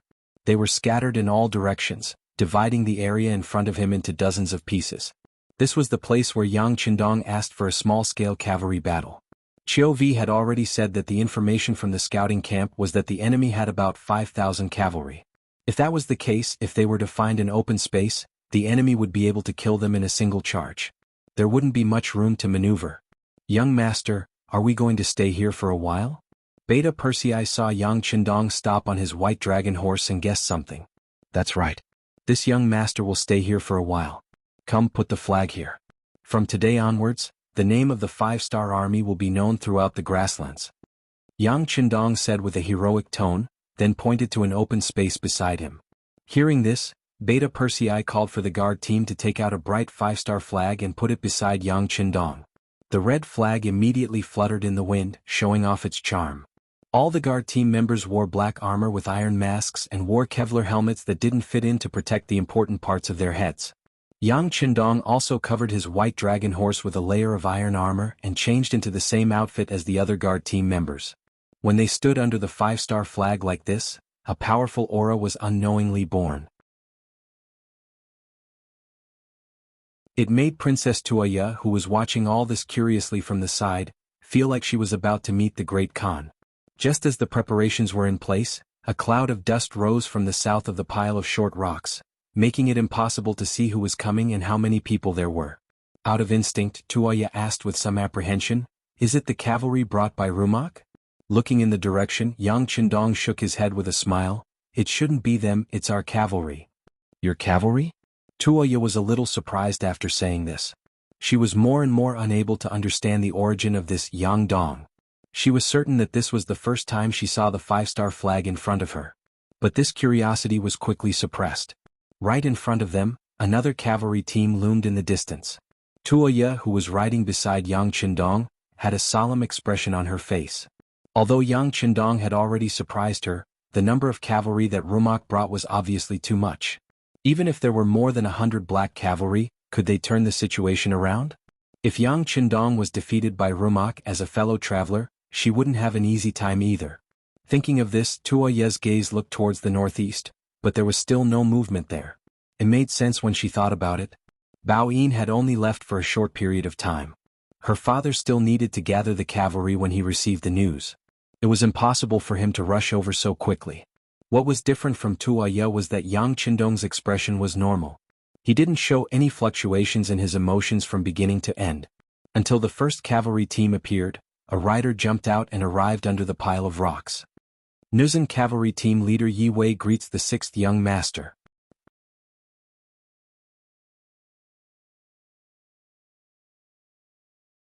Chapter 682. Yila did not kneel as he was not used to saluting. Instead, he placed his right hand in front of his chest and made a salute similar to the Mongols. "Yila, you only have 3,000 men. This time your opponent has 5,000 cavalry. Do you have the confidence to fight? Do you have the confidence to win?" Yang Qindong's bright eyes stared at Yila. "6th young master, don't worry. Our Nuzhen cavalry will fight to the last moment and do our best." Yila's expression was firm as if saying, "Just wait and see what we'll do." "Good. Then I will wait for your excellent performance," Yang Qindong said in a heroic voice. In his eyes, there was no trace of worry. He also did not say anything to boost morale. It was as though the Nuzhen cavalry was his direct subordinates and there was no need to doubt him. Yila originally thought that Yang Qindong would say something to boost morale. At the very least, he should give him some assurance. However, he did not say anything. This made him feel that he was trusted. Yes, he was trusted. When facing a true subordinate, there was no need for any promises. They would do their best. Seeing that Yang Qindong had nothing else to say, Yila turned around and mounted his horse to return to the troops. He looked at Lu Dai and the 3,000 cavalrymen and said loudly, "Brothers, it's time for us to perform. The 6th young master is looking at us from behind. Our parents and wives in our hometown are also waiting for us to perform meritorious deeds. Right now, we only need to do our best to destroy the enemy cavalry and give them a better life. Is everyone confident? Kill the enemy and perform meritorious deeds. Kill the enemy and perform meritorious deeds." The 3,000 Nuzan cavalry below all shouted excitedly. Very good. Divide the cavalry according to the plan. Spread out according to the different terrains. Use the Nuzan's unique guerrilla tactics and a 3-to-3 attack formation. Yi La, who had shouted, announced the battle order coolly. Yi La was very confident in these elite Nuzan cavalry. As long as they performed well, what was there to be afraid of even if there were more than 5,000 cavalry? The 3,000 Nuzan cavalrymen that had just gathered dispersed and each of them searched for a suitable battlefield. Atop the pile of rocks, Tuoya said worriedly, "Young Master Yang, you only have 3,000 cavalry while the other side has 5,000, can you win?" "Definitely." Yang Qindong's firm voice came out from his mouth. His eyes were indifferent as he stood there like a god descending to the mortal world, like a towering mountain. The Nuzan cavalry was making all sorts of preparations before the battle. In the distance, Halaruaku and Rumyuk were approaching with their 5,000 cavalrymen. According to the cavalry scouts under his command, Haliruo already knew that the strength of the enemy this time was not weak. They actually had 3,000 cavalrymen. Of course, although they weren't weak, he still didn't put them in his eyes. He had brought the Wala cavalry that he thought was the most powerful. Back then, Shaming's army was like cutting chickens and vegetables. They had won more than once. Not to mention, now that they had the advantage in numbers, there was even less chance of defeat. "Rumyuk, your chance to show off has come. I've taken a fancy to these horses and slaves, do you understand?" Haliruo's eyes revealed a trace of ruthlessness as he spoke. "Young master, don't worry." Rumyuk patted his chest and promised. His thoughts were the same as Haliruo's. His limited vision made him believe that the Wala cavalry was the strongest in the world. As for the previous loss to the 100 or so black cavalry, that was only because the enemy's equipment was too good. That was a special case. "Cavalrymen, attack with me." Taking out the saber at his waist, he leaned forward and waved it. Under Rumyuk's loud roar, the 5,000 cavalrymen behind him moved. Like dumplings being dropped into a pot, the cavalrymen charged forward one after another. Tens of thousands of horses galloped forward, their shouts shaking the sky. Under the dry weather, bursts of smoke and dust rose up. From afar, it looked like a huge sandstorm that wanted to swallow everything. In terms of momentum, the Vala cavalry's performance was still very good. However, because of the terrain, the warhorses were unable to gallop on the sharp stones. The originally huge flood had no choice but to split up in the middle and charge towards the small battlefields that the Nuzan cavalry had set up. If it was in a wide area, the cavalry would compete in momentum. The morale of the troops, the number of soldiers, and the bravery of the soldiers would all play a decisive role. Once one side's formation was disrupted and broken, it often meant that the balance of the battle was tipping. It often meant that the battle was about to end. Yang Qindong used the terrain in advance to suppress the Wala cavalry's advantage in numbers. This competition was based on the morale, courage, and martial arts of both sides. Yang Qindong was extremely confident in all of these. He had spent a lot of effort to subdue the Nuzan cavalry. He firmly believed that this time, they would be able to deliver a perfect result. No one knew better than him how the future Nuzan cavalry became slaves and how they replaced the Ming dynasty to establish a new dynasty. In addition, these Nuzan cavalry were equipped with the sharpest sabers. There was no way they would lose. There was no reason for them to lose. The smoke and dust in the sky greatly affected the effect of watching the battle. When the two sides fought, both Yang Qindong and Hararuo could not see the situation on the battlefield. However, the two of them were not in a hurry. They seemed to be full of confidence in their cavalry. They even firmly believed that the moment the battle ended, the winner would be them. Compared to the calmness of these two people, Tuoya looked as if she had lost her soul. If the Khan sent reinforcements, they would only appear there. But when would they arrive? On the battlefield, the smoke and dust in the sky also affected the knights on both sides. Fortunately, this was not the first time they had fought on the battlefield. As veterans, they knew that being impatient would not solve any problems. Only by believing in the sabers in their hands, believing in the war horses under them, and killing more enemies would they be able to obtain the final victory. One of the Wala cavalry lost contact with his comrades because of the obstruction, but he did not panic. Instead, he held the saber in his hand and carefully sensed everything around him. While continuing to find his comrades, he was also on guard against the sudden appearance of enemies. Suddenly, there was movement on the right side of his body. Out of instinct, the Wala cavalry raised the saber in his hand. The moment he saw that the other person was not his comrade, he quickly lowered the saber in his hand. Under the powerful force, the saber collided with the saber on the opposite side. Dang. With a crisp but powerful collision, the two of them paused at the same time, and then separated immediately upon contact. Both sides were prepared for this strike, and no one was able to gain any advantage. The two figures crossed each other, turned around and slashed out again. It was almost the same tactic, the same posture, and the two sabers collided again. Then one of the sabers suddenly broke from the middle. The broken weapon was naturally the saber in the hands of the Vara cavalry. If it was not for the huge impact, perhaps his saber could have held on for a while. But when both sides used their full strength, after two clashes, the advantage of weapons was highlighted. The saber actually broke from the middle, and cold sweat instantly emerged from the body of the Wala cavalryman. Although it was June and the weather was very hot, he did not know why he was sweating all over. He did not know why. But since the saber in his hand broke from the middle, the next thing to do was to escape. Otherwise, if both sides swung their sabers, one saber could not reach the enemy's saber, but the enemy's saber could cut him. How could he fight this battle? Fortunately, when the saber hit the second time, the two sides were already facing each other, so it was naturally the best time to escape. The Wala cavalry pressed his legs and urged his horse to rush forward. He did not dare to turn back and fight the Nuzan cavalry head-on. The Vara cavalryman was still lamenting his good luck that he wasn't killed by the enemy due to the disadvantage of his saber. Suddenly, another cavalryman rushed out of the smoke. It was another Nuzan cavalryman. Out of instinct and habit, the cavalryman slashed forward with his saber. However, he had forgotten that the saber in his hand had already been broken in half. Not only did his saber not hit his opponent, it was his opponent's saber that landed on his chest instead. Blood splattered and a warm stream splashed on his face. While the Wala cavalry felt these changes, the strength in his body was quickly drained at this moment. He wanted to say something, for example, if it were not for the broken saber he would not have died. But now his chest was split open and his bones and organs were exposed. No matter how he opened his mouth, he could not make a sound. Plop. With no strength left, the Wala cavalry finally fell from the horse. He looked at the sky with his eyes wide open. Perhaps this moment was a relief for him. This was just one of the many places on the battlefield. In fact, the same scene was happening all the time. Not long after the battle, countless Wala cavalry died because of the broken saber. They may be good at fighting or they may be good at riding. But how could they defeat the equally powerful Nuzan cavalry with their bare hands? One by one, the Wala cavalrymen were hacked to death and fell from their war horses, causing a cloud of dust to fly into the air. Outside the battlefield, Har did not know that the scales of victory had tilted to the other side. He was still dreaming of the victory.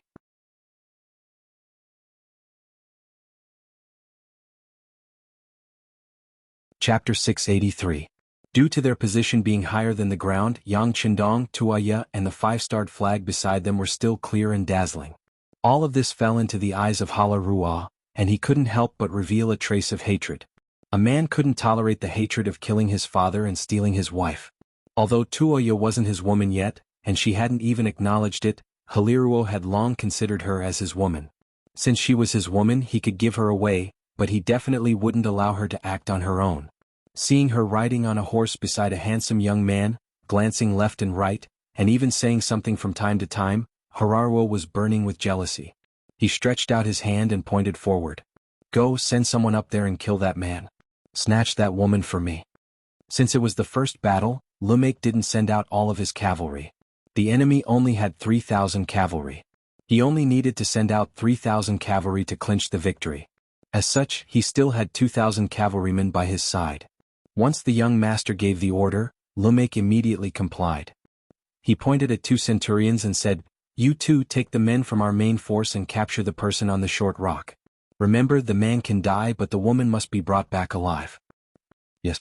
The two centurions who were called out replied proudly.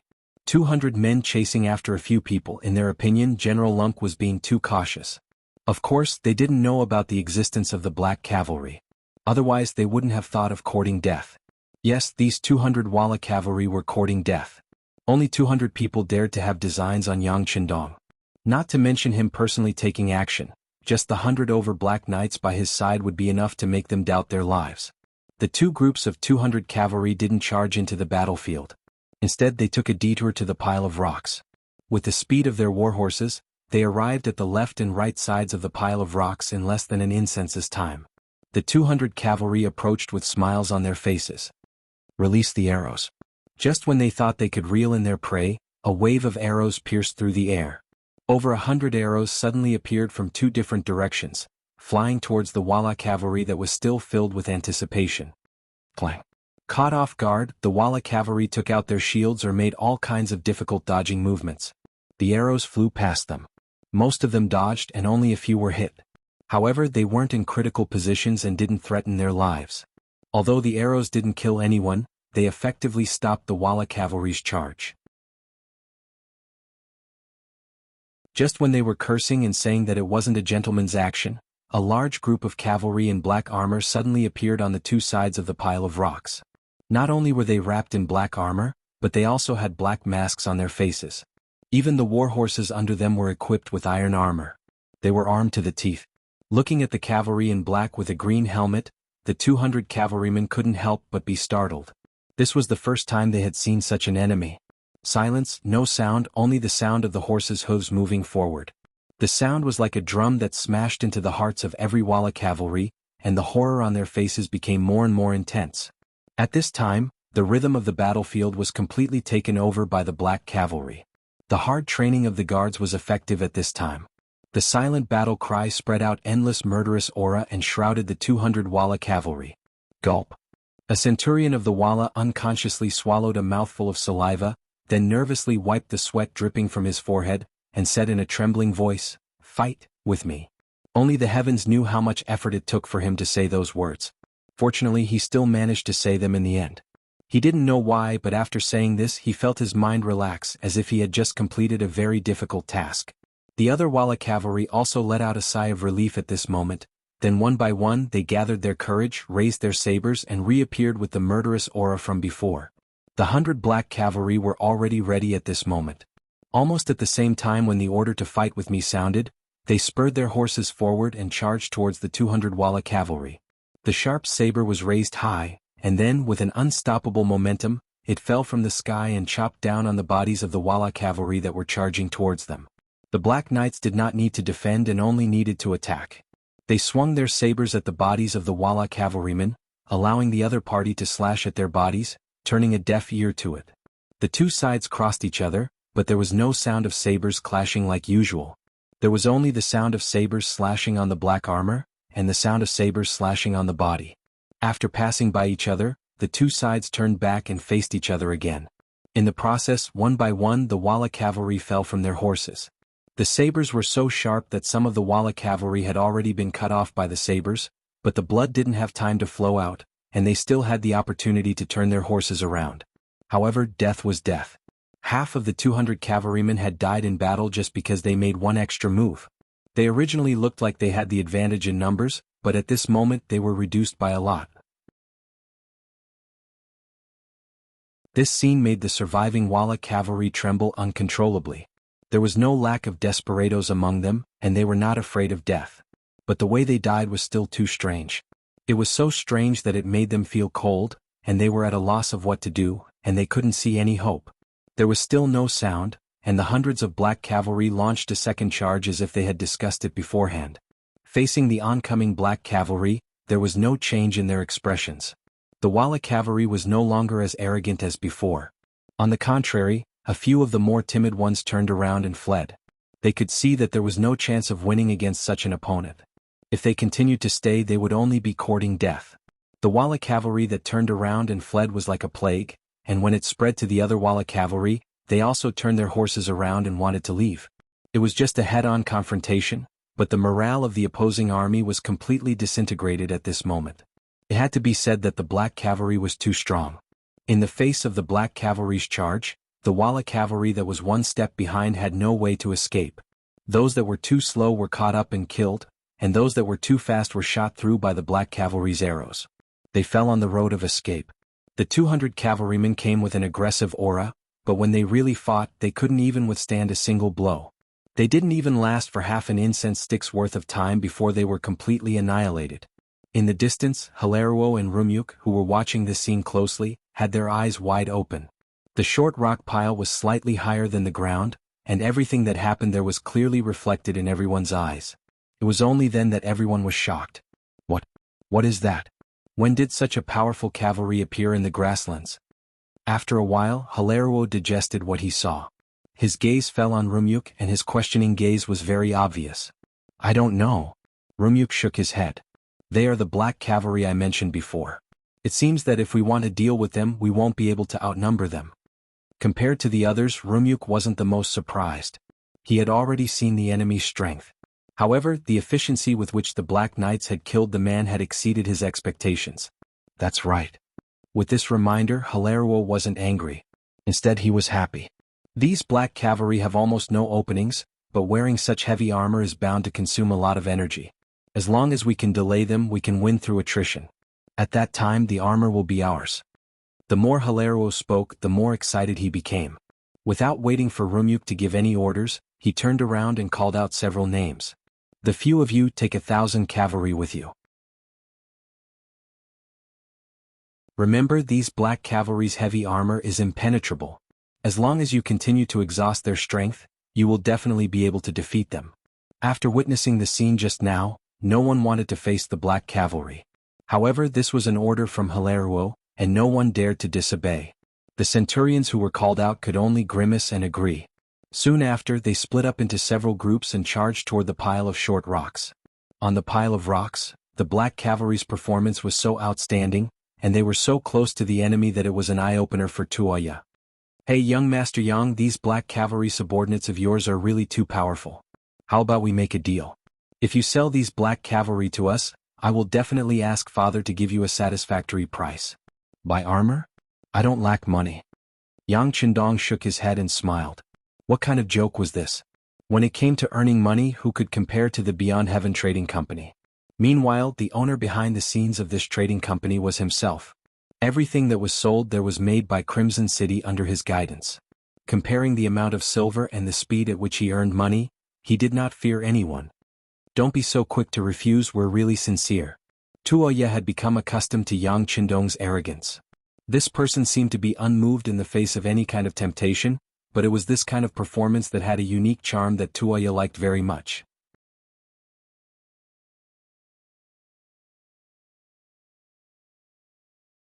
Chapter 684. Let's talk about it later. Yang Qindong didn't want to argue with Tuoya on this issue, so he tried to stall for time. Then he looked at the main battlefield. Although he couldn't see the situation clearly due to the dust, he had confidence in the Nuzan cavalry. When he thought of the phrase, Nuzan are invincible with a full sword, he was full of confidence. Although the 1,000 Wala cavalry were unwilling, they had no choice but to come to the pile of rocks. When they faced the black cavalry at such a close distance, an indescribable murderous aura surged towards them, causing the Wala cavalry to involuntarily stop in their tracks. Everyone attacked together. Don't fight them head-on. Use guerrilla tactics to exhaust their stamina. The centurion in the lead instructed his subordinates. Then, he carefully rode his horse forward and formed an encirclement around the black cavalry guards. The cavalry maintained a certain distance between each other.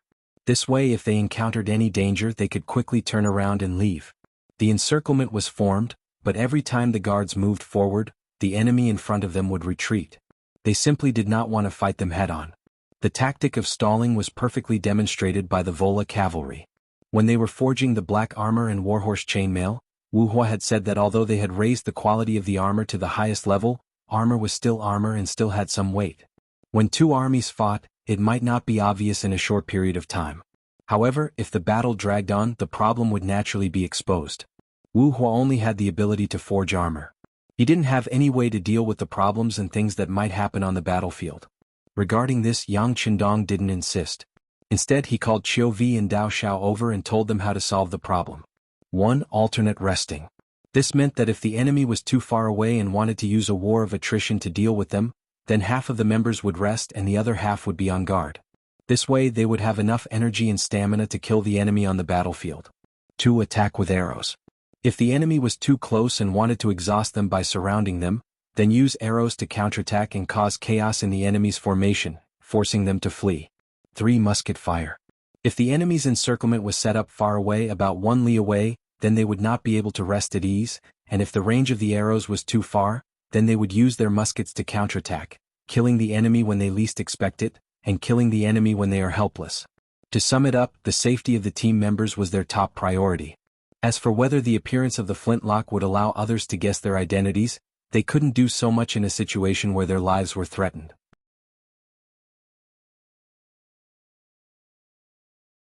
Yang Qindong's plan was very comprehensive, taking into account the distance and any possible situation.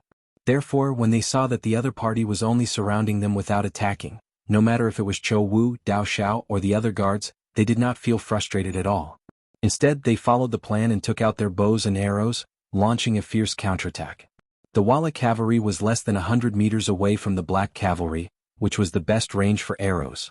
When arrows were taken out from the quiver, they pierced through the air and greeted the Walla cavalry, and a one-sided massacre began.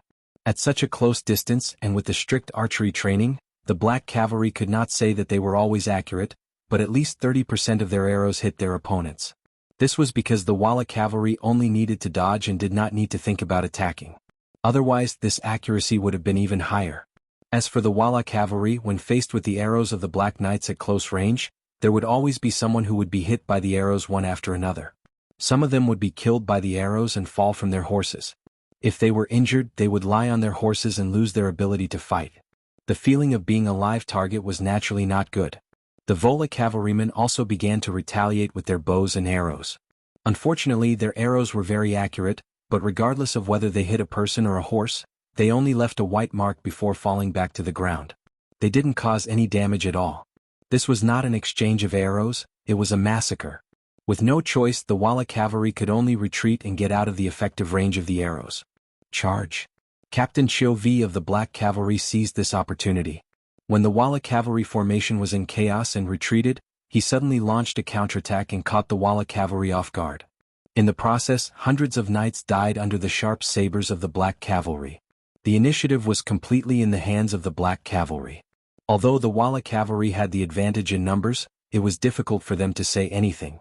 They could only follow from afar and did not dare to get closer.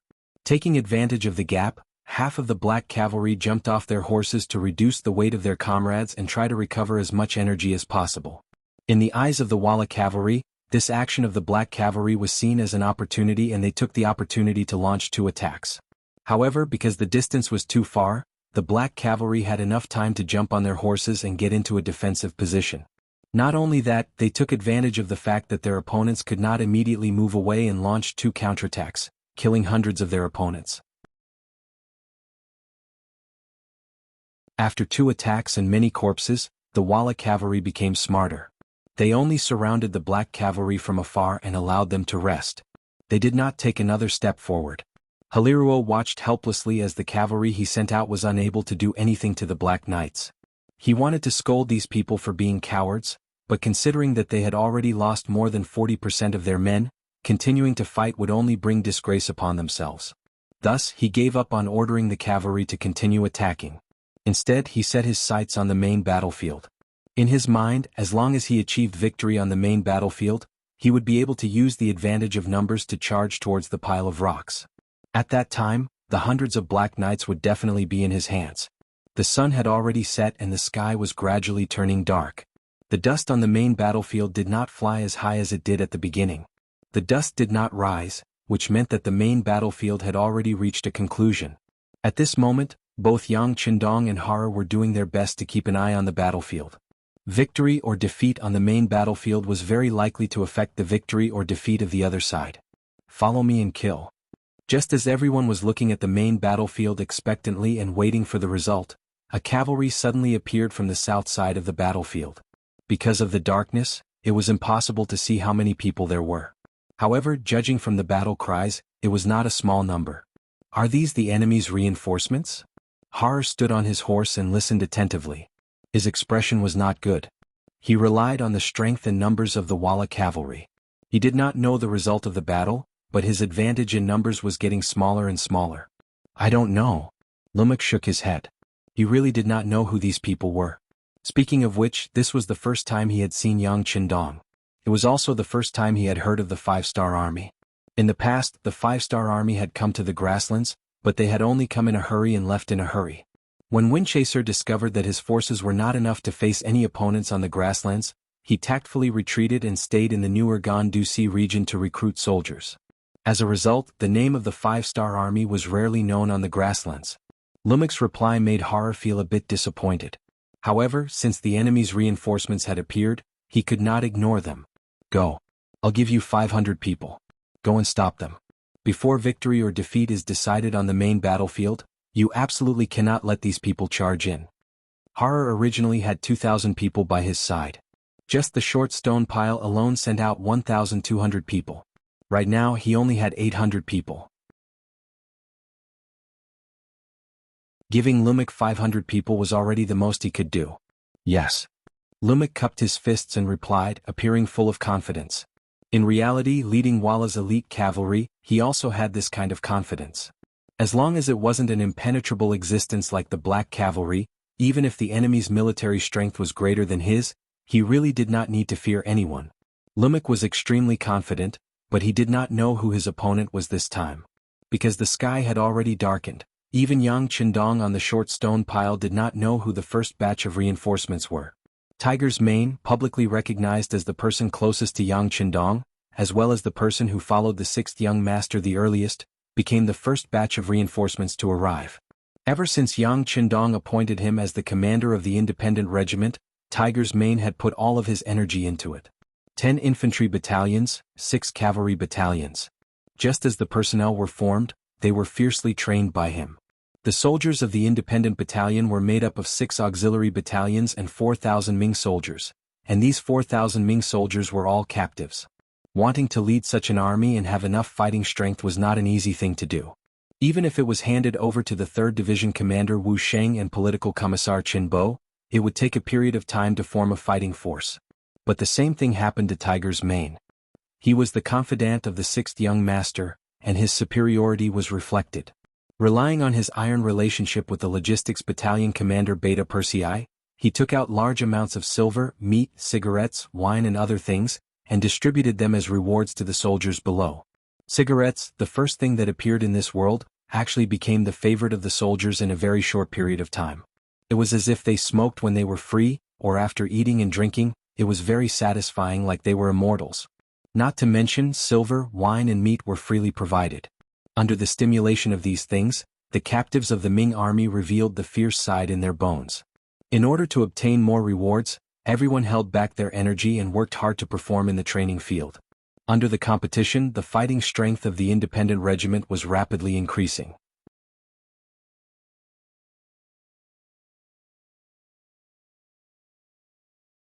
Chapter 685. Tiger's Mane was overjoyed when he saw the changes in his army. He was waiting for the battle to start so that he could show off to his brothers and the 6th young master that he was also a talented soldier. Just as he was thinking about when the battle would start, a scout reported that the 6th young master was about to fight with a group of 5,000 Walla cavalry at the Stony region. On his side, there were only 3,000 cavalrymen from the Nuzan cavalry division. When Tiger's Mane heard the news, he was both excited and nervous.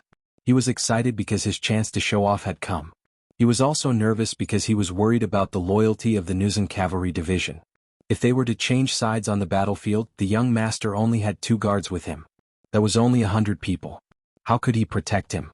Worried about the 6th young master's safety, Tiger's Mane immediately ordered the 6 cavalry divisions to follow him to protect the 6th young master. As for the 10 infantry divisions, they immediately ran forward.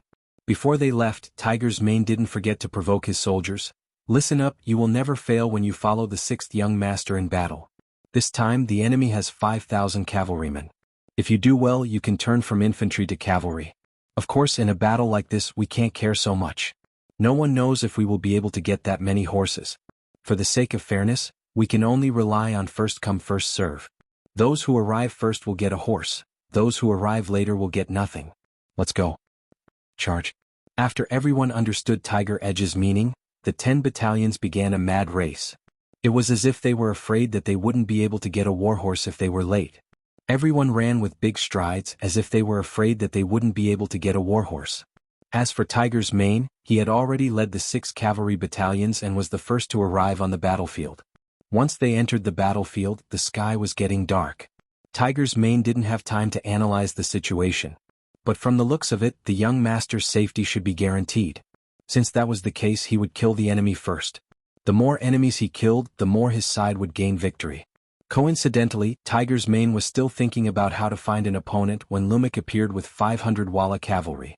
The uniforms of the two sides were completely different. With just a glance, Tiger's Mane could determine that the other party was an enemy. In addition, Lumik was charging towards him with his saber. It was clear whether he was a friend or a foe. Come on, let's kill together. Kill one and you get 10 cigarettes, half a caddy of wine, 10 taels of silver, and half a caddy of fatty meat. Kill. With a loud shout, Tiger's Mane announced the bets one by one. Then he leaped into the air and charged at Lumak. With great rewards there will be brave men. Under the stimulation of such material rewards, the 6 cavalry battalion's eyes turned red. They all rushed forward, giving the impression that if they were late by one step, there would be no one to kill and they wouldn't be able to get anything good. They charged towards the battlefield like wild beasts. Tiger's Mane, who was wearing a black cape, was like the tip of an arrow. He was the first to arrive in front of the Walla army cavalry. With a wave of his saber he met his opponent head-on. Ding! After a crisp and clear sound of collision, the two figures passed by each other. The Walla cavalry's warhorse swayed.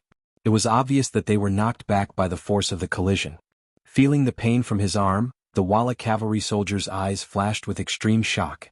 This person was Lumik. He had also taken the lead and wanted to win with one strike. He never thought that the strength he was so proud of would be at a disadvantage in the first clash. Who is that person? The thought only appeared in his mind. Before he could analyze it, more cavalry soldiers appeared in front of him. They were the independent cavalry soldiers that followed Tiger's Mane. When they saw Lumik appear in front of them, they all rushed to kill him. They ignored the general's armor on Lumik. At this moment, this person was meat on their plate. They only thought about how to eat him. Ding ding dang dang. In a short period of time, Lumik continuously exchanged blows with more than 10 independent cavalry soldiers. The saber in his hand finally broke into two. Even though he was a general and the quality of his saber was not bad, under continuous collisions and in front of an even sharper saber, it was not easy to hold on for so long. When the saber broke, a layer of cold sweat appeared on Lumik's head. The doubts in his heart grew. Who were these people? Why were their morale so high? They were all attacking fiercely without any regard for their lives. Why were the sabers in their hands so hard? It was fine if it was just one person, but it seemed like everyone was holding a saber of the same strength. What kind of opponent was this? Why had he never heard of them before? Lumik's heart chilled. He threw away the broken saber in his hand and took out a brand new one. He turned around and attacked. He was indeed afraid of being killed. When he turned around, he wanted to retreat with his brothers and then inform Haruo of the news. There was no way to win this battle. After turning around, Lumik relied on his good martial arts and skillful horse riding skills to dodge the attacks of the independent cavalry soldiers again and again. But the more he did this, the more frightened he was. This was because he realized that from the time he turned around until now, he did not see a single one of his subordinates. Could it be that they were all killed? Or had they escaped? Impossible. How long has it been?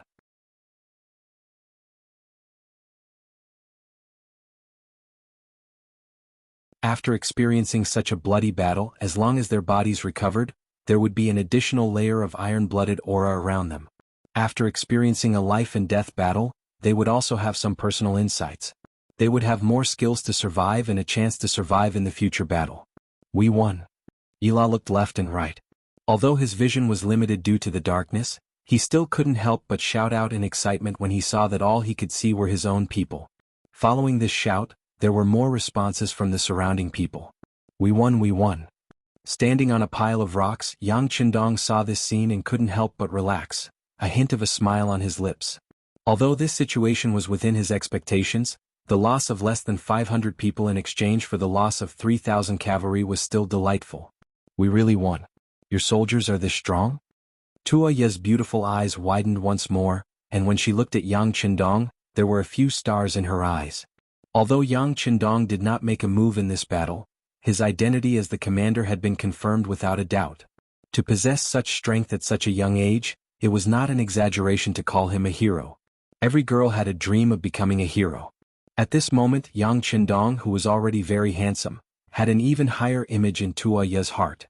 Hilaro's face was ashen. He had never expected such a result and could not accept it. The Vala cavalry had always been synonymous with the elite cavalry in the past few years. When facing the great Ming and Tatar cavalry, they were not afraid, so how could they be defeated today?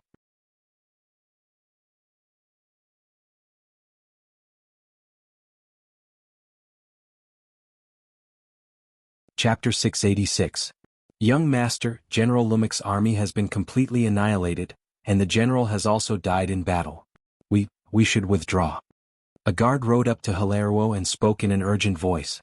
He didn't directly say that they had lost and only said to withdraw. This was already giving Hilario a lot of face. Although the young master couldn't figure out the reason, his desire to live still prevailed. Okay, we'll withdraw now. Withdraw. Young master, should we inform the others to retreat as well?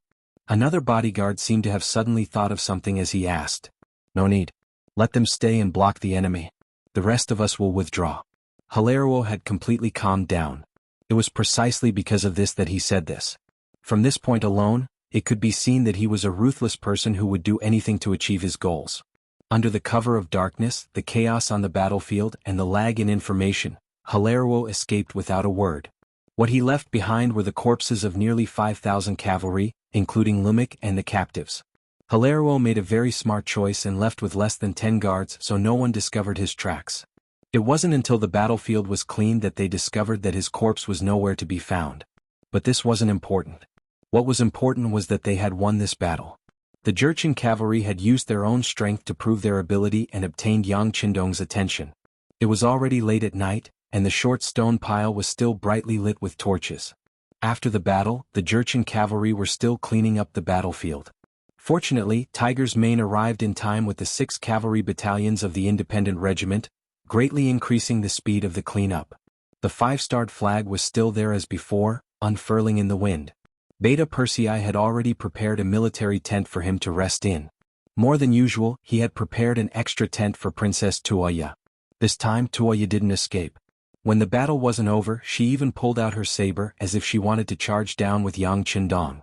Her image as a heroine won the basic respect of everyone. It was late at night and Yang Qindong hadn't gone to bed yet. He called Tiger's Mane Yi La Lu Dai, and the others over for an impromptu military meeting. Looking at Tiger's Mane and Yella, Yang Qindong's words of encouragement rang out. The Nuzan cavalry performed very well in this battle. You will be rewarded handsomely and your contributions will be doubled. You will have the first pick of the captives to make up for the losses in this battle. After daybreak, collect the bodies of the martyrs and hold a memorial service.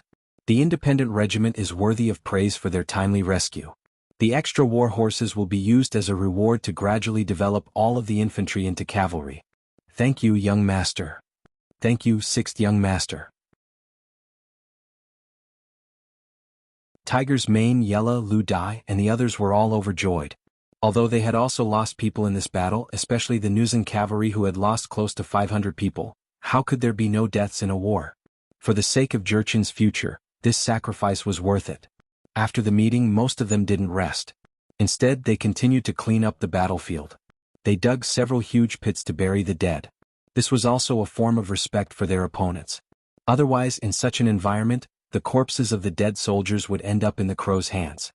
Summer nights were always very short. At around 3 o'clock, the sky had already begun to brighten.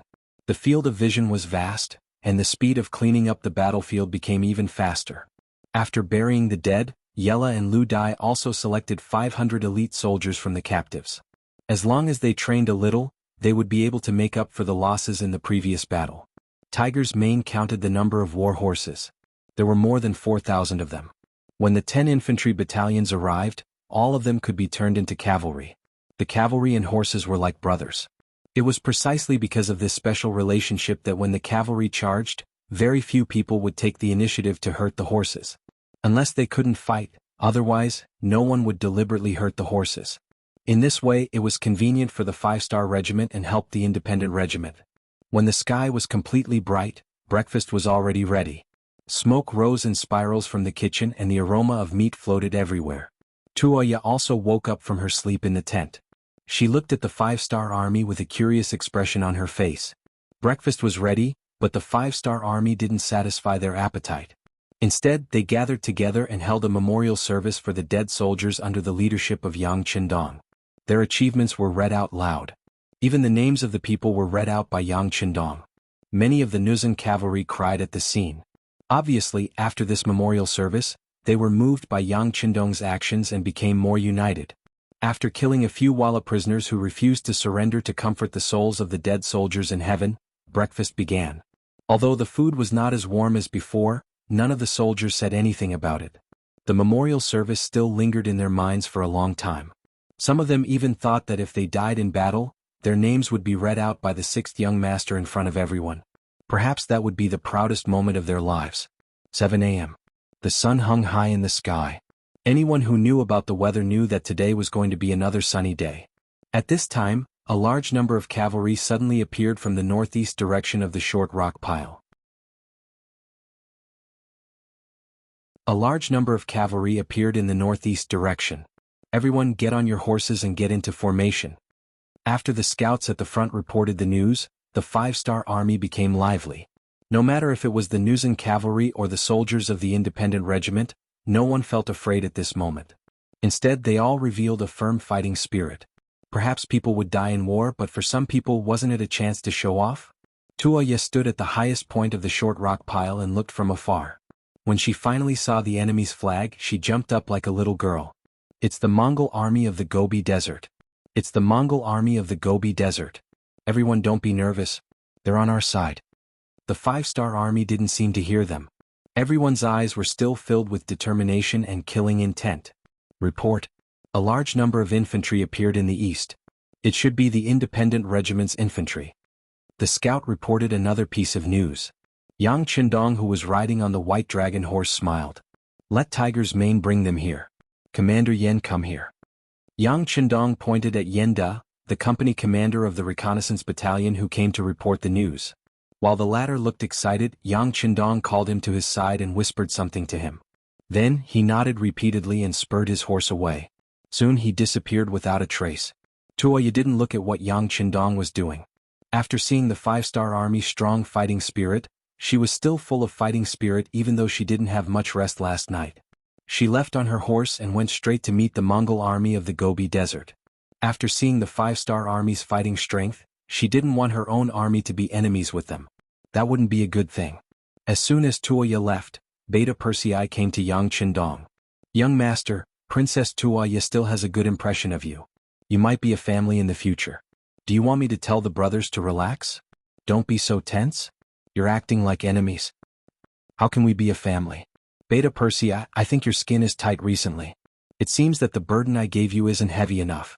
How about this, after you go back this time, train the logistics camp well. The standard will be based on the results of the 3rd-class army assessment. Yang Qindong said with a smile that wasn't a smile. No, young master, I'm talking too much. I didn't say anything. Beta Persei kept waving his hands and immediately admitted defeat.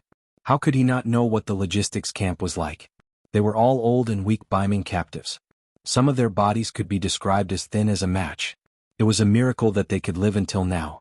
How could they be trained to the level of a 3rd-class army? Even a 4th-class army would barely touch the boundary. Beta Persei admitted defeat. Yang Qindong didn't want to pursue him. Instead, he looked at the approaching Gobi Desert Mongol army and said, Remember, in this world, benefits are always as big as the sky. With enough benefits, enemies can become friends and friends can become enemies. This requires us to be vigilant at all times. We can't make the mistake of underestimating the enemy because of taking things for granted. If that happens, we'll be the sinners of the army. Beta Persei nodded thoughtfully as he listened. Only Yang Qindong knew that the 5-star army could be considered as a lone army on the prairie. Any force here could become a friend or an enemy. Once a step was wrong, it could lead to eternal damnation. As the commander of an army, he must be careful. Tuoya rode a horse to meet the approaching Gobi Desert Mongol army. In the leading position of the army, she saw a middle-aged man in his 50s. A woman's voice of joy sounded first. Father, why are you here? Tuoya. When the middle-aged man saw that the person coming from afar was his only daughter, his frosty face finally changed and a smile appeared on his face. When the father and daughter reunited, Sudor Khan looked at his daughter and found that she didn't change at all. When he found that there wasn't a single wound on her body, the smile on his face slowly disappeared. Baoyin came back and said that Hararuo, that bastard toad who wants to eat swan meat, brought a lot of cavalry to threaten you. Since you're fine now, where is he? Don't be afraid, although father came in a hurry this time, I also brought 20,000 cavalry. Sud's bloodline was a branch of the Golden family. Although it couldn't be said to be completely orthodox, there was a natural nobility in the bloodline. People like him were prideful. Once someone like him decided to do something, he would have a lot of charisma. Being able to gather 20,000 cavalry in such a short time was enough to show his ability.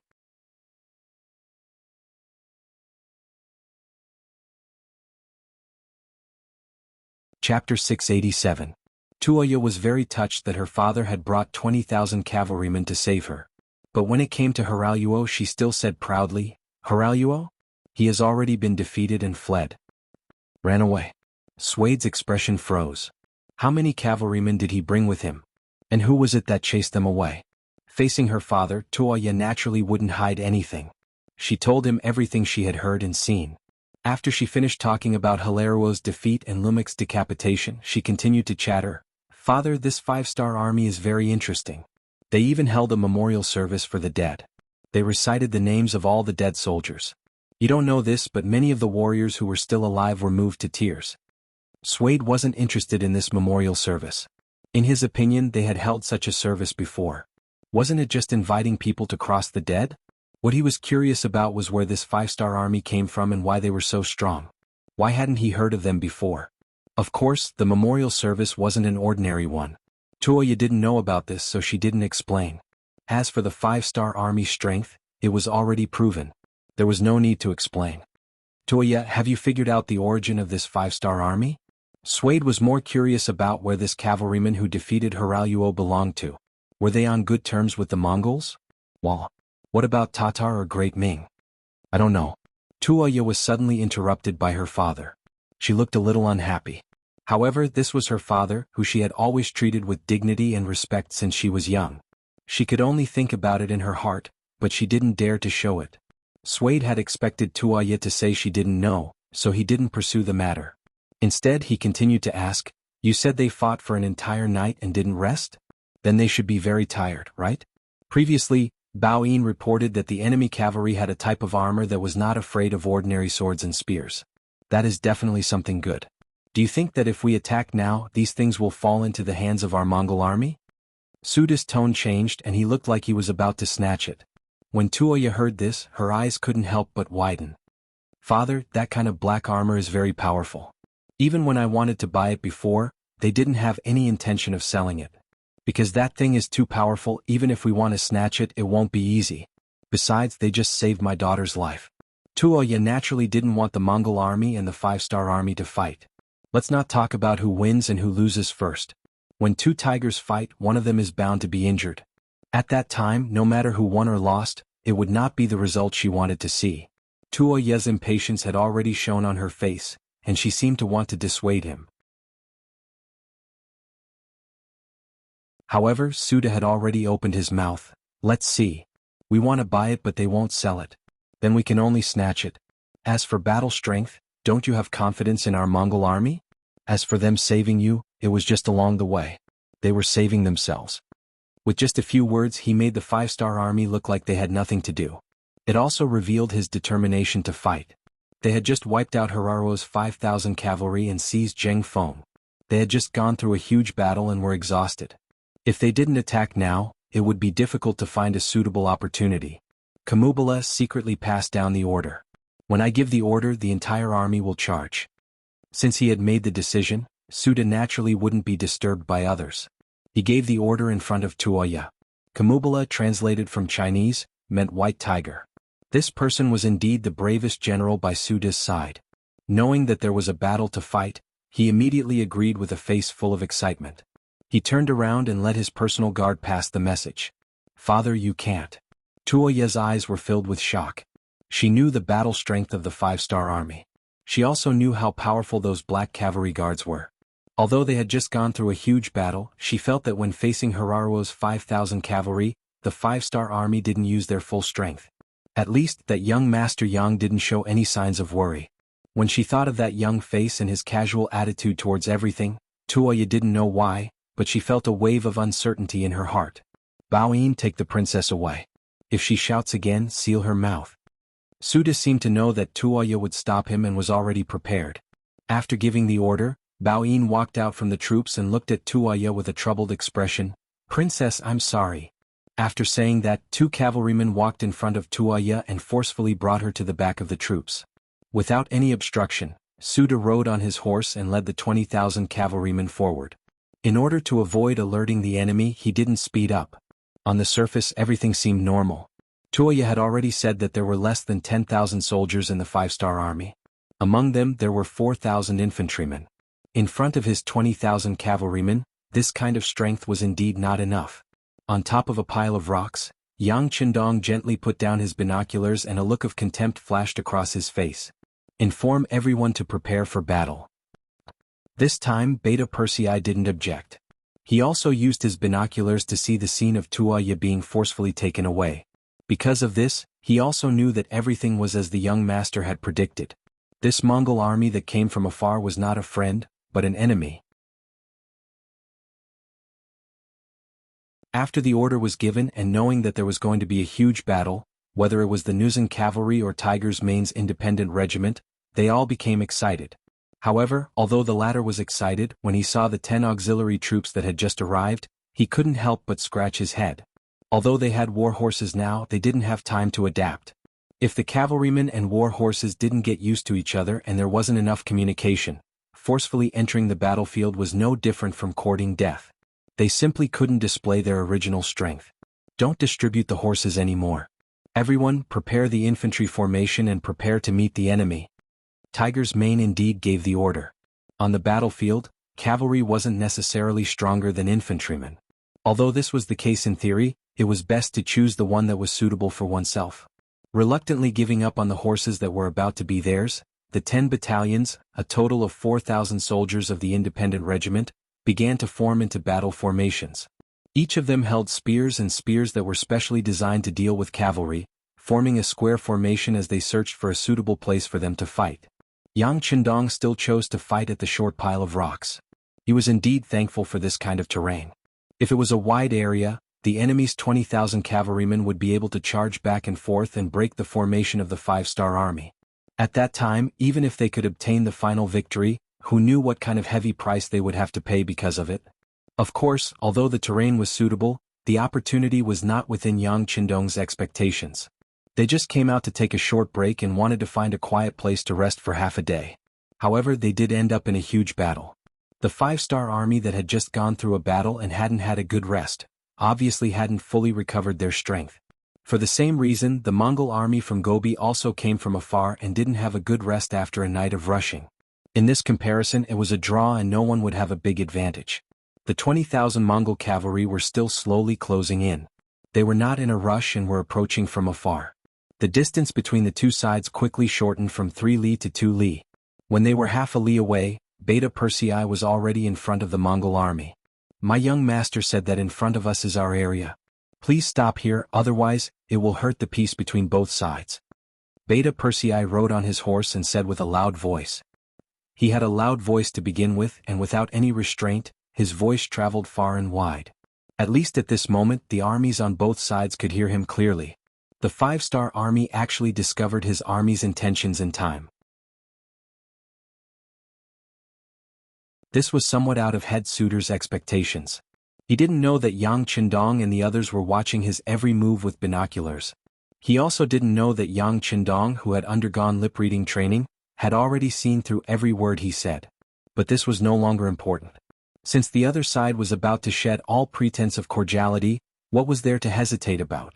Head Suiter looked at Beta Persei and said, "This place has been our Mongol territory since ancient times. You Han people have already crossed the line by appearing here. What reason do you have for us to stop? It seems that your 5-star army is too arrogant. Do you really think that you are invincible just because you defeated the incompetent Halal? What a joke." After a burst of laughter, Head Suiter looked at Beta Persei again. His eyes were filled with killing intent. "And you actually dare to stand in front of this Khan? Do you know that you are playing with fire by doing this? Now that we are so close, I can capture you with a wave of my hand. Where do you think you are going to run?" Head Suiter's face was filled with anger and hatred as he spoke. Once upon a time, the Mongols were so mighty. Their ancestors had crossed the Eurasian continent and no matter where they went, they had no opponents. It was because of the appearance of the great Ming dynasty that their legend of invincibility was broken. Emperor Zhu Di of the Ming dynasty personally led the army to attack the Mongols 5 times and suppressed their former glory. Just based on this, he had no reason to be nice to the Han people. Perhaps in Head Suiter's heart, he had already classified the five-star army as the Ming dynasty's army.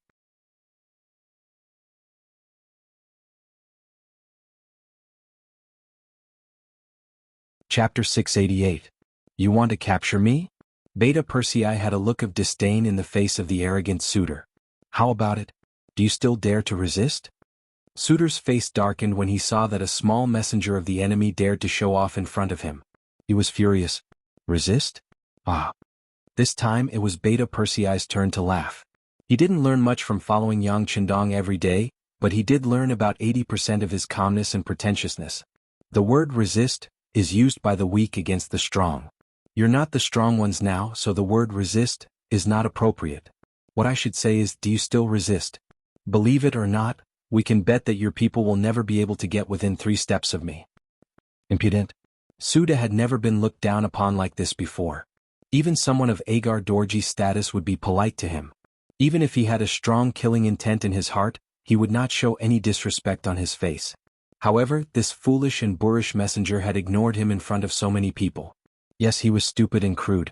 Otherwise, how could he be so blind and dare to threaten him at such a close distance? Although some people said that envoys were not killed in a war between 2 armies. But when one's strength reached a certain level, so what if one broke the rules? The rules were meant to be broken, weren't they? In a fit of rage, Suitor pointed his index finger at Beta Persei in front of him and said through gritted teeth, "Who's going to take him down for this, Khan?" As soon as Suitor shouted, a guard behind him immediately responded, "Khan, leave this small fry to me to deal with." To be able to stand behind Suitor, he was either a general or a guard. But no matter which type it was, they were all very agile and vigorous. As soon as he finished speaking, a rider rushed out from the group and shouted at Beta Persei to approach him step by step. 10 steps, 8 steps, 6 steps, and he was getting closer and closer. On the other hand, Tiger's Mane acted as if he didn't see anything. He stood there unhurriedly, allowing the other party to come closer as if he didn't hear anything. 5 steps. 3 steps. The big hand had already reached out and was about to touch Beta Persei's body when suddenly, the sound of a horn rang out. The person who was rushing over lost his balance and fell to the ground with a plop. The man landed on the horse, causing the warhorse to neigh. It seemed to be crying out for its master, but it also seemed to be summoning its master. It's a gun. Suda was indeed a Khan. He was experienced and knowledgeable. When the situation suddenly changed, he instinctively shouted and then quickly hid behind a few of his personal guards. When Huichong shouted, not only Suda Khan, even General Zamubala, who was known as the White Tiger, quickly hid behind a few of his personal guards and completely hid his body. Originally, they were aggressive and wanted to capture Beta Persei and punish him. But unexpectedly, the situation changed. The people they sent out died before they could even touch the corner of Beta Persei's clothes. This change shocked many of the Mongolian cavalry, especially the personal guards who were used as shields in front of them. Everyone's expression changed drastically. They were afraid that they would become the target in the next second and die on their horses. Ha ha ha! Beta Persei saw the Mongolian cavalry's reaction and he laughed mockingly. Where's the person who spoke to me just now? Did he hide in his turtle shell like a tortoise? Ah! As the Khan of the Mongolian desert, when had Suitor ever been looked down upon like this? Beta Persei's shout was so loud that it was clearly a slap to his face. Even if he hid behind his personal guards, he still felt a burning pain on his face. On top of the short rocks, the black cavalry guards were standing with their spears. The shot just now was aimed at Yang Qindong's head and tail. At a distance of more than 700 meters, it was not easy to kill the enemy without hurting Beta Persei. Sixth young master, why didn't you finish off that old Khan Suitor just now? Chiu V, the captain of the first guard, asked with a puzzled expression as he looked at the enemy with his gun. Not only him but the rest of the guards also listened attentively. They also did not understand the sixth young master's actions. However, Yang Qindong shook his head helplessly. Princess Tuoya once said that her father, Khan Suitor, has the bloodline of the Golden Family. Once such a person is killed, it's equivalent to fighting the entire Mongolian army to the death. Right now we're not strong enough. If others don't provoke us, we don't need to kill them all. But if we kill this Suitor, we'll become enemies with the entire Mongolian army. Even if it's for our dignity, we won't be able to live in peace with them anymore. If Yang Qindong's goal was like Zhu Di's, which was to conquer the grasslands for the next few decades of peace in the Ming dynasty, of course, he would have directly killed Suitor just now. But his goal was much bigger than this. In order to resolve a momentary hatred, killing Suitor would cut off the possibility of cooperation with the entire Mongolian army. Clearly the gains did not make up for the losses. On this side, Yang Qindong was still explaining the overall situation to the guards. On Beta Persei's side he was still cursing. He really did not care about the fact that Suitor was a Khan. Where was Suitor's face? Being constantly mocked and ridiculed, Suitor's entire body was already trembling. He could not let the other party continue.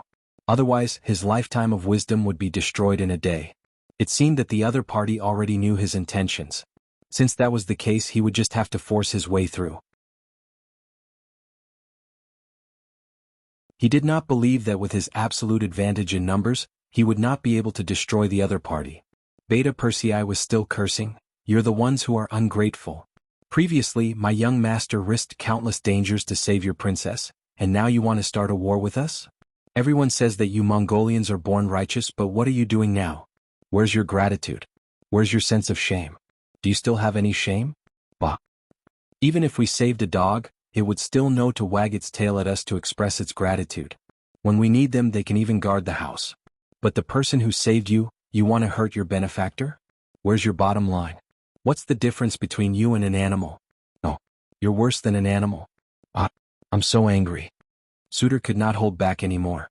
Suddenly he shouted and interrupted Beta Persei's voice. Mongolian warriors, the other party used firearms just now. They are undoubtedly the Ming army. Thinking back, how many of our ancestors died in the hands of the Ming army? Now, the Ming dynasty is no longer the same as before. The Walla is fighting with them and has gained a certain advantage. They are no longer the world's strongest army. Now is the time for us to avenge our ancestors. Listen to my command, charge. Charge. General Zamubala also hid behind his bodyguard and shouted. When they were scolded by Beta Persei, many of the Mongolian soldiers lowered their heads and the morale of the entire army dropped by a lot. Now that Suitor's shout mentioned the hatred of their ancestors, everyone's common hatred for the enemy was stimulated from the bottom of their hearts.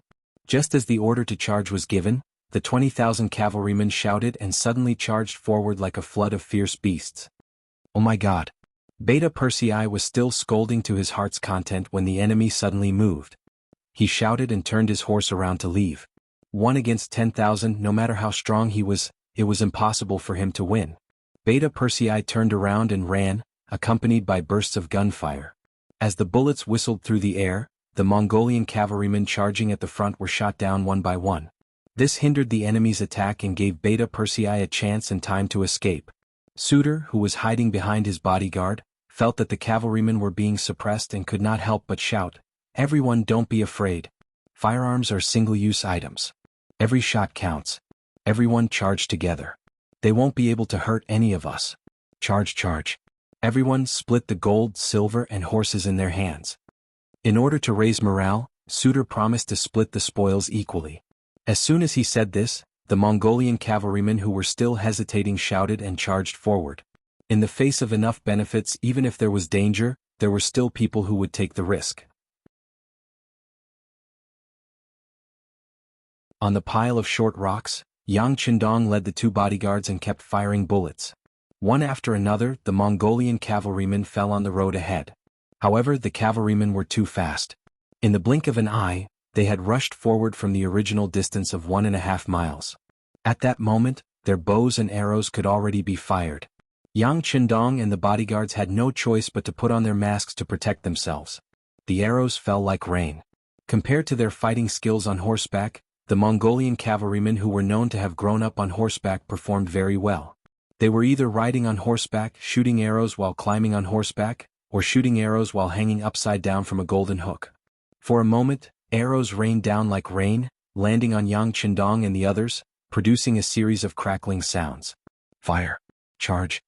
Under the pile of short rocks, Yella led the Jurchens and started a fierce counterattack. The same arrows were shot out and landed among the Mongolian army, causing the cavalrymen to fall off their horses. Fire! Fire! At the independent regiment, Tiger's man ordered the 10 infantry battalions to fire arrows from afar. At the same time, he led 6 cavalry battalions into the designated area. He wanted to rely on the advantageous terrain and take advantage of the fact that the enemy could not fully deploy their forces to attack. In the process of charging, The vanguard of the Mongolian cavalrymen were first attacked by the Style 95 and then by the arrows. They suffered heavy losses. The general who led the team saw that they had lost more than 30% of their forces before they even reached the enemy. He had no choice but to change the direction of the assault. He no longer shot at Yang Qindong but at the Jurchens. Yang Qindong's side became quiet again. "Look, is there anyone injured?" "Sixth young master, our armor is impenetrable. There are no injured members." Chou Wu and Dao Xiao, the two captains, checked the armor and reported, "You're tuning in to the Han Li's Wuxia Adventures YouTube channel. We're so grateful for your support, and don't forget to subscribe to join us on this incredible journey through captivating stories. Your generosity through donations truly makes a world of difference, as it's the primary source of revenue that allows me to expand and enhance this channel for you. Thank you from the bottom of my heart for being a part of this adventure."